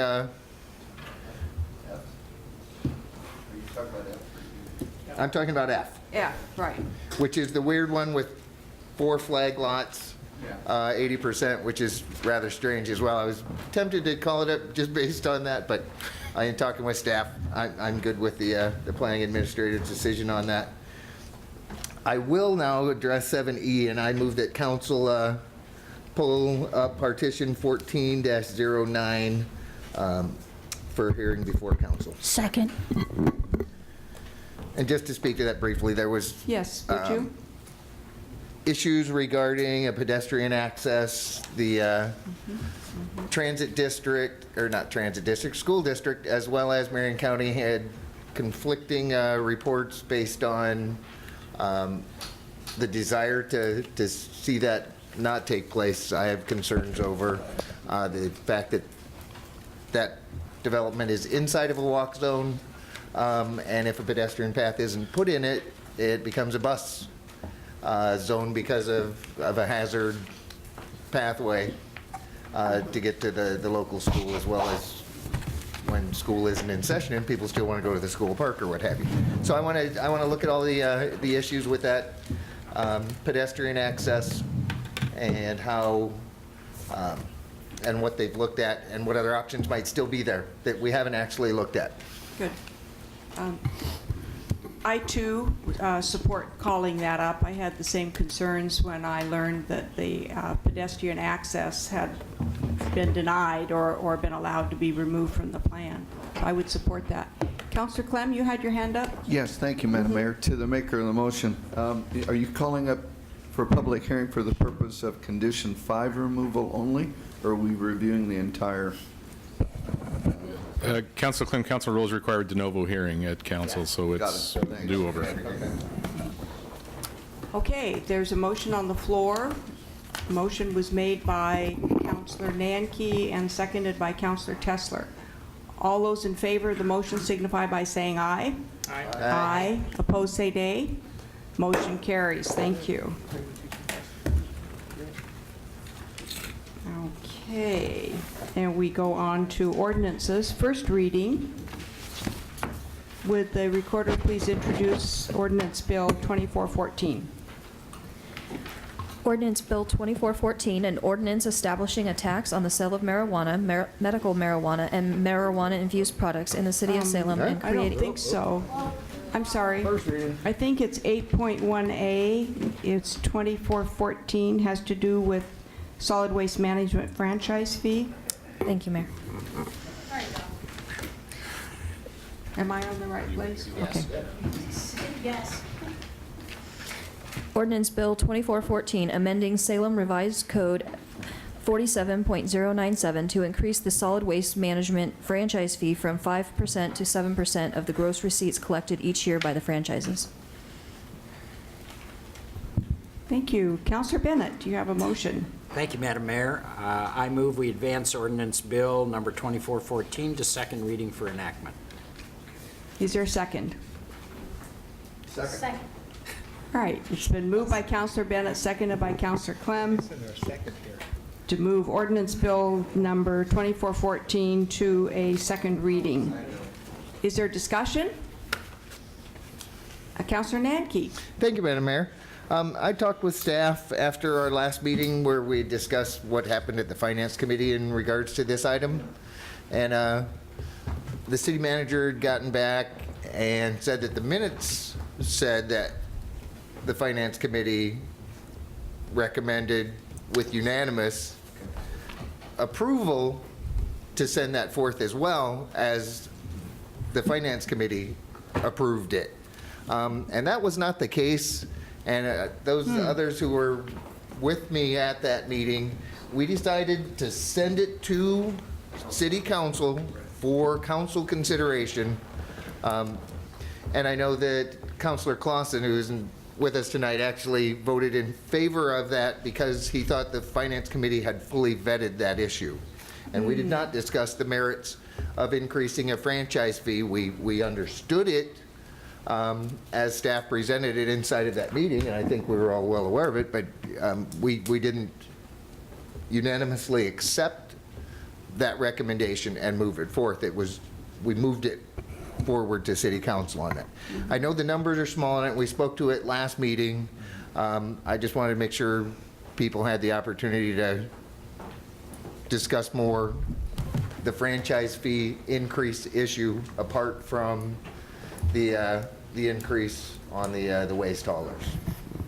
Because again, a franchise fee is a direct pass-through to a user. It's not, we're charging this business something.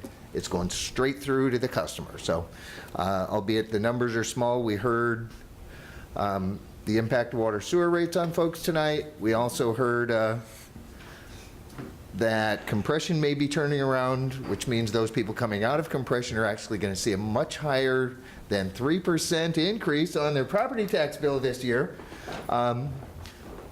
So everybody's getting hit with a lot of different fees all at once. So I wanted to at least throw that out for people if they wanted to do anything different. This is essentially the last chance to do it. Well, I'd like to note that if they receive an increase in their property taxes, they also, on the other side of the ledger, have property that's more valuable than it was the year before. And there's something to be said for that. So it's not as though they're being... That's exactly right. That's exactly right. That's exactly right. So it's not as though they're actually being burdened in addition. The reason their taxes go up is because the value of their property goes up. If I That's may, just the Madam way Mayor. it works. And certain people on a fixed income that aren't ever really going to sell their home before they go into a nursing home, that's a monthly fee on All right.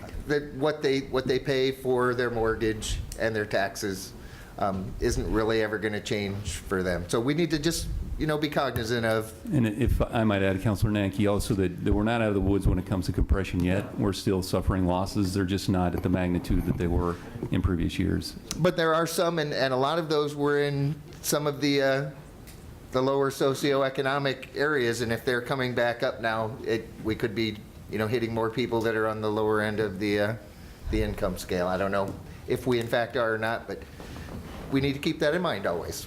And again, this is very small. It's like 40 cents a month, 45 cents a month, 90 cents over 2 months. So that cost is relatively small, $400,000 to the city of Salem to help the general fund, which we've been looking at ways to look at revenues, the revenue side of the chart, and essentially this will be the first thing that's actually made it through on that side. All the rest of them have been cost reductions. Okay, we have a motion on the floor. Are we ready for the question? All those in favor of the motion signify by saying aye. Aye. Aye. Opposed, say nay. Nay. Motion carries with Councillor Nanke voting no. Thank you. Okay, second reading. Will the recorder please introduce Ordinance Bill 2114 and take the vote?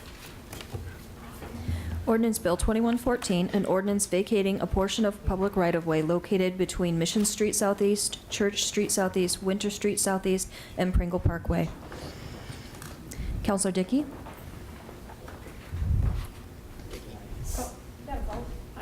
You have to vote. I no longer.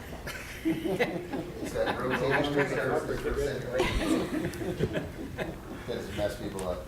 All right, we'll start this again in just a moment. All right, we are considering the second reading. This is 8.2B, excuse me, 8.2A, the Ordinance Bill 2114. Would you like me to reintroduce this? You can reintroduce it, and then we'll take the vote. Okay. Ordinance Bill number 21-14, an ordinance vacating a portion of public right-of-way located between Mission Street Southeast, Church Street Southeast, Winter Street Southeast, and Pringle Parkway. Counselor Dickey? Aye. Counselor Clem? Aye. Counselor Bennett? Aye. Counselor Tesser? Aye. Counselor Nanke? Aye. Mayor Peterson? Aye. You missed Councillor Rogers. Oh, thank you. And Counselor Rogers? Aye. Okay. All right, so that passed. Thank you.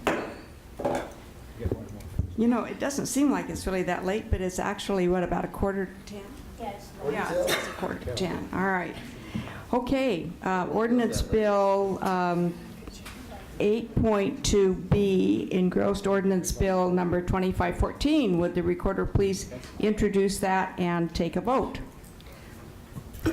Ordinance Bill 2514, an ordinance establishing a tax on the sale of marijuana, medical marijuana, and marijuana-infused products in the city of Salem, and creating new provisions in the Salem Revised Code. Just to correct the reading, the reference to medical marijuana was deleted through an engrossment. Thank you. Counselor Rogers? Aye. Counselor Clem? Aye. Counselor Bennett? Aye. Counselor Tesler? Nay. Counselor Nanke? Aye. Counselor Dickey? Aye. Counselor Peters, or Mayor Peterson? Aye. All right, motion carries. Thank you. All right, public comment. Do we have anyone signed up? We do. All right, Nancy Stemke and Pete Dane. Is that correct? Welcome. You'll have 3 minutes. Introduce yourself and give your address or award, and at the end of 2 minutes, the amber light comes on. At the end of 3 minutes, the red light. Is that low enough? Thank you. My name is Nancy Stempek. I live at 425 19th Street Northeast. And I go to church at First Congregational Church, which is the corner of Marion and Court. We have a lot of homeless people who come to our church. Last Friday, we gave away 59 sack lunches. We give away sack lunches 3 days a week. But our concern is that these folks are telling us that there are no public restrooms. There are no public restrooms. We know they need to urinate. We know they need to defecate. We clean it up out of our garden. And we also think that it's a human dignity issue. And you can even get arrested for urinating in public. I mean, so I bring it to you because you're city council, And we need to keep remembering that these are part of our community. And these people need it. It's a basic human need. Thank you. Thank you. I want to comment and respond to you, and I share your concern, and I've brought that to the city in the past. I do know that we have placed some portable toilets. I know there's at least one now at Riverfront Park that's open all night, available all night. There may be some in other areas as well, but I share your concern, and I think that we're trying to see how to take care of those needs. Some of our toilets are being closed because it's winter in some of the parks. So, so that's still a concern. Yeah. And people say to me, well, they can go into any public building, but our folks are really not welcome there. I know. And they're closed at night. Right. So it's a serious concern for quite a lot of people. It is. I appreciate you coming down and waiting so long tonight to tell us about that. And I also appreciate the efforts that your church has been going to for quite some time. Thank you for the lunches and for the care and the attention that you're giving to people who really need that. Thank you very much. Thank you. Councilor Bennett, did you have a comment or question? I wanted to thank you too. This came up at the Can Do neighborhood meeting last week from the Congregational Church as well, and it really is a problem. And I know the mayor has been working on this quite a bit, and through her Safe Streets and other programs, trying to figure this one out. This is kind of tricky because of just the cost and the nature, and trying to find people who will say, I'd like to have that located here on my part of the alley. That's So it's going to take some work, but I think the mayor's been providing really good leadership on it, and we'll continue to work on it. I really appreciate this coming up out of the church. I think it's great, just great. Thank you. Pete Dane. Oh, Mayor. Welcome. Oh, thank you. Mayor, staff, and City Council, my name is Pete Dane. I live at 720 Capitol Street Northeast. And I want to make a comment on the wonderful home and remodel show last weekend at the State Fairgrounds. I was a volunteer at the Marion County recycling booth, and I want to point out that the Department of Public Works has some excellent brochures, and they also, with an option of water conservation kits that the public can get to monitor their water systems in their home and garden. And there was also other 2 brochures on how to improve your indoor and outdoor water supplies. And the water conservation kit is a good example of how home repairs and upgrades can be made to conserve water. And looking at the big picture with the home show, I encourage the City and Public Works Department to publish more pamphlets educating the public on how they can make home improvements, because it's good for the environment and good for local business. And that's all I have to say, and I thank you. Any questions?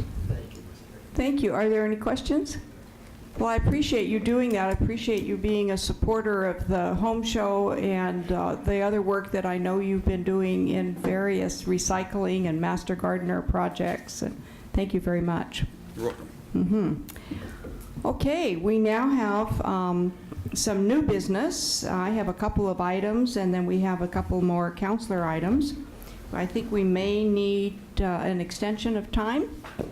We have 4 motions coming before us. Madam Mayor, I move we extend council 15 minutes to 10:15. All right. Is there a second? Second. It's been moved by Councilor Bennett and seconded by Councilor Tessler to extend council to 10:15 p.m. All those in favor say aye. Aye. Opposed say nay. Motion carries. All right, we'll go. All right. Both of my motions are somewhat related, actually, related to the work that we've been doing on the Mayor's International Council and with the support of the City Council that was established with the support of staff, recognizing the cultural diversity of our community and really celebrating the tremendously positive impact of many different cultures and religions in our community. So I bring to you tonight two opportunities, and one is that we have a new Consul General from Mexico serving in Oregon, and I would like to be able to extend and have extended to him, of course with funding approved by Council, the opportunity to invite him to Salem and have a small reception and an opportunity really for leaders from our Hispanic and other community groups related to Latino and Spanish-speaking groups to relate to him the activities and the undertakings in this community, and also to help acquaint him with the economic development activities and the private business activities that are now underway as a result of the numbers of Latinos who are owning businesses and managing and working businesses in the Salem area.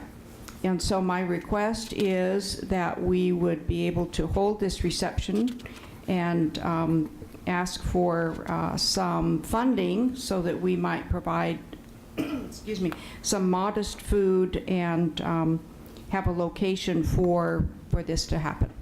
And so that's my motion, and I'd be looking for a second. Second. Thank you. It's been moved by myself and seconded by Councillor Tessler.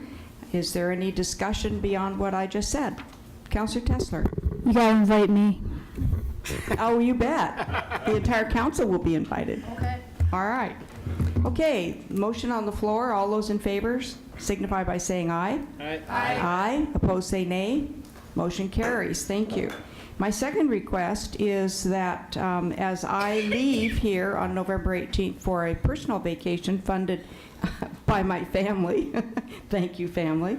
My family and I are traveling to India for 3 weeks, and upon learning that the city of Salem, India was at one time a sister city for us, I began talking with people in our community from India, and particularly from that area, and have learned through Rotary Club of the desire by people in Salem, India to have an established relationship either through the Rotary Clubs or through the city. And so I'm asking for the opportunity in going to Salem at my own expense, but for approval to take a letter of greeting from the city of Salem and to take a few modest gifts and on behalf of from the council and the city. And is there a second to my motion? Second. Thank you. It's been moved by myself and seconded by Councillor Bennett and others. Thank you. All those in favor of the motion signify by saying aye. Aye. Opposed, say nay. Motion carries. Thank you.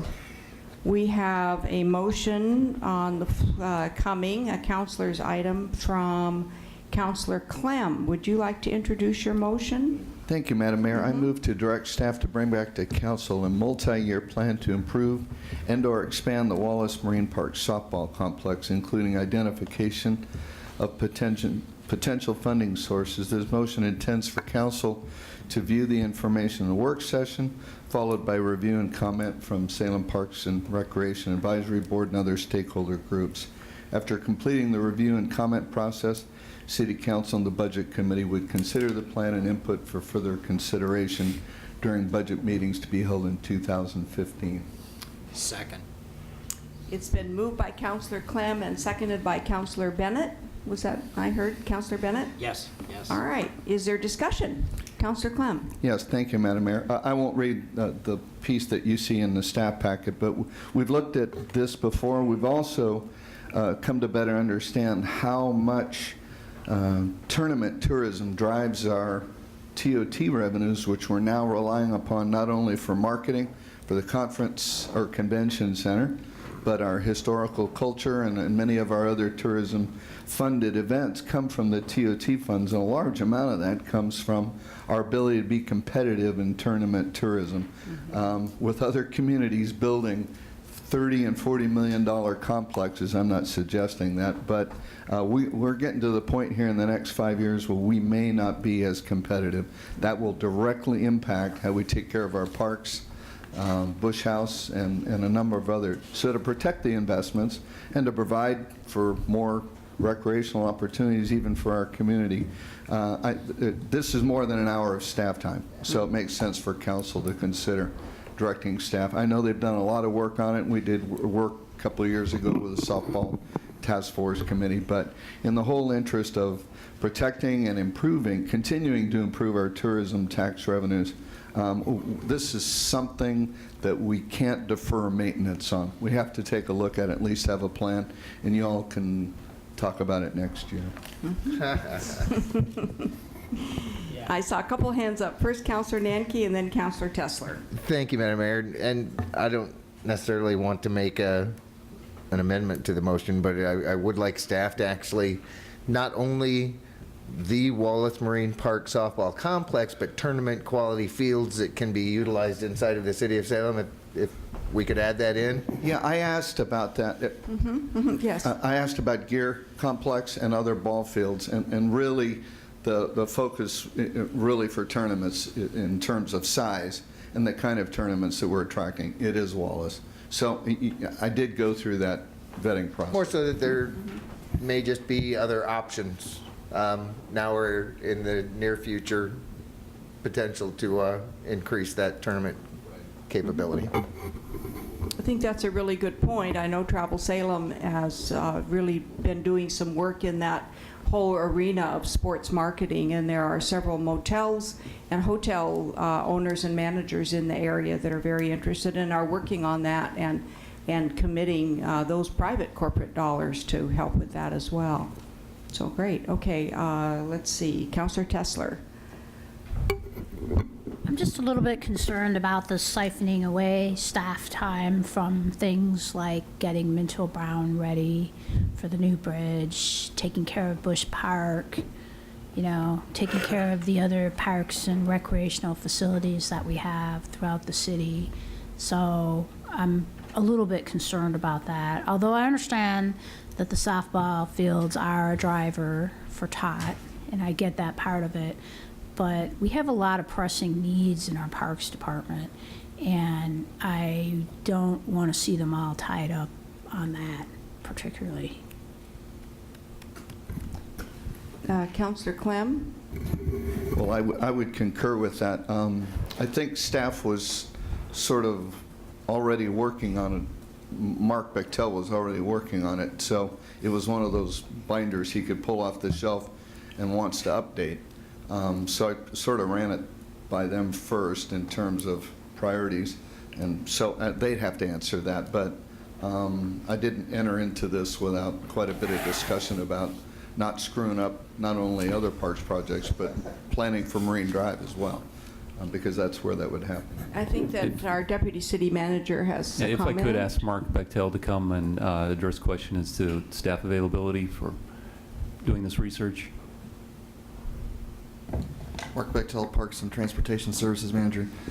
Councilor Clem's correct. This is one of our priorities, is to look at a way to enhance that softball program, and as we look at ways to have our recreation programs be less dependent on the general fund, this is one way that we can do that is through strengthening the financial position of the softball program through tournament sports, and so that's a priority for us, and we're willing to put the staff time in to do that.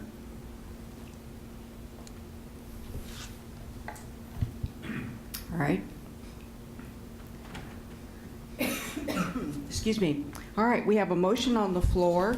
The motion was made by Councillor Clem and seconded by Councillor Bennett. Is there further discussion? All right, we'll call for the question. All those in favor of the motion signify by saying aye. Aye. Aye. Opposed, say nay. Motion carries. Thank you. Excuse me. I'm sorry. Okay, we have a motion, item 10B, 10.2B, I believe a motion from Councillor Tessler. That's correct. I move to refer creation of the Salem Sustainability Commission to the Boards and Commissions Committee to return to council by November 17th. Second. It's been moved by Councilor Tessler and seconded by Councilor Clem to create the Salem, to ask staff to come back by November 17. Refer. I'm sorry, because I didn't hear The motion everything was, you said. yeah, Refer. no, it's, Refer. To refer Correct. it to boards and commissions, thank you. Correct. But I didn't, I'm sorry, Councilor Tessler, I didn't hear your motion That's all right. clearly. I move to refer creation of the Salem Sustainability Commission to the Boards and Commissions Committee to return to council by November 17th. Okay, thank you. How's that? All right, and it was moved by Councilor Tessler and seconded by Councilor Clem. Is there discussion? Yes, thank you. You know, many of you know that in my time here on the council, over the 8 years that I've been here, I really have appreciated the, referral to me a lot for environmental stuff and for sustainability things. And I think, like Councilor Clem and other people on the council, there is a legacy issue here as well. But I think that we, as a city, are ready for a sustainability commission, and I think this is an excellent opportunity to network with Willamette University, which has an extensive sustainability program. We could also look at this as an opportunity for town and gown. The opportunity to engage bright minds from Willamette is good. I have talked to them about it. They're excited about it. I think it could be an excellent opportunity. It's also a great place for people to help with, for example, when we were struggling with the Fairview issue and the zoning there and the LEED certification and how much we wanted to do. Remember that? That would have been a really good thing for the Sustainability Commission to consider and talk to and work with the Planning Commission on. That's an example of how the Sustainability Commission could interact. The new tree code could also be something that the Sustainability Commission could work with Public Works on. So there's many examples, and I did outline them in the attachments that you were sent in your packet. And I think if you have any other questions or, need more information, feel free to get in touch with me. But I think it's important to have this type of body in the city. We're ready to have this type of body, and we're ready to take that next big step into sustainability, which is really an umbrella term that is quite a few things. It encompasses quite a few things. And so because I need more than an hour of staff's time, that's what I'm asking you to do, is to support this motion so that I can have some staff time so that they can look at this and we can take it to boards and commissions and they can consider it and come back to you and you can see more clearly how it interfaces. And that's what I'm asking you to do with this motion. I am not asking you to create a sustainability commission at this time. So a yes vote tonight does not mean we will create a sustainability commission, and I wanted to make that very clear to everyone tonight. All right, is there further discussion? Yes. If I may ask a clarification, so then is the intent of the motion to have staff take a report on the feasibility, time commitment, and cost of creating the Sustainability Commission to the Boards and Commissions Appointments Committee? well, staff does take it to the boards and commissions. You will be, that's you, someone staffs that commission. It is to refer, as I understood the councilor's motion, is to refer it to boards and commissions and have them report back. Along the way, there would be, I'm sure, staff time associated with this related to the role of boards and commissions to get this back to us by the 17th. Yeah, the financing and expenditure, everything you just said in there sounded right. Yeah. Okay. That's more than an hour of your time.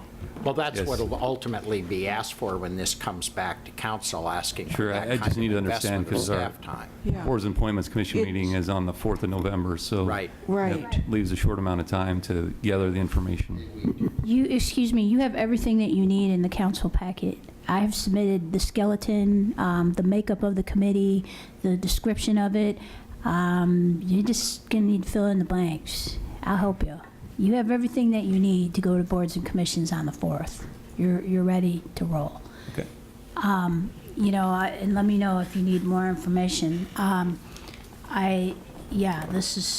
We can do this.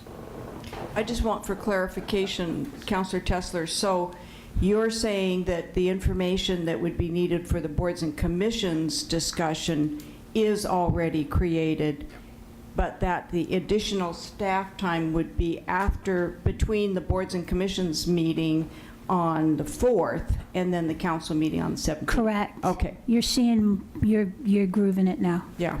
All right. Okay. Good. And Counselor Dickey had her hand up.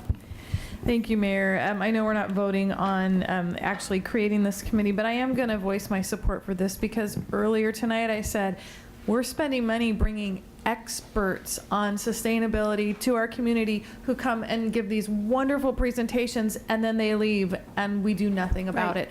That is just one example of some expertise and some input that this committee could do and maybe bring people together to do this. I mean, I get frustrated when I go to these presentations and I hear people like Dr. Richard Jackson talk about all the cool things that you can do in a community to keep people safe, keep them moving, keep the communities green and all of these things, and then nothing ever comes of it. So I think that's just another example of how what this could do if we have something like this. So I will be supporting the motion. Thank you. Counselor Clem and then Counselor Nanke. Thank you, Madam Mayor. We've had an environmental commission before, and we had some idea of what the staff time would be. So it makes sense that those simple projections could be done in terms of what boards and commissions looks at in terms of allocated staff time.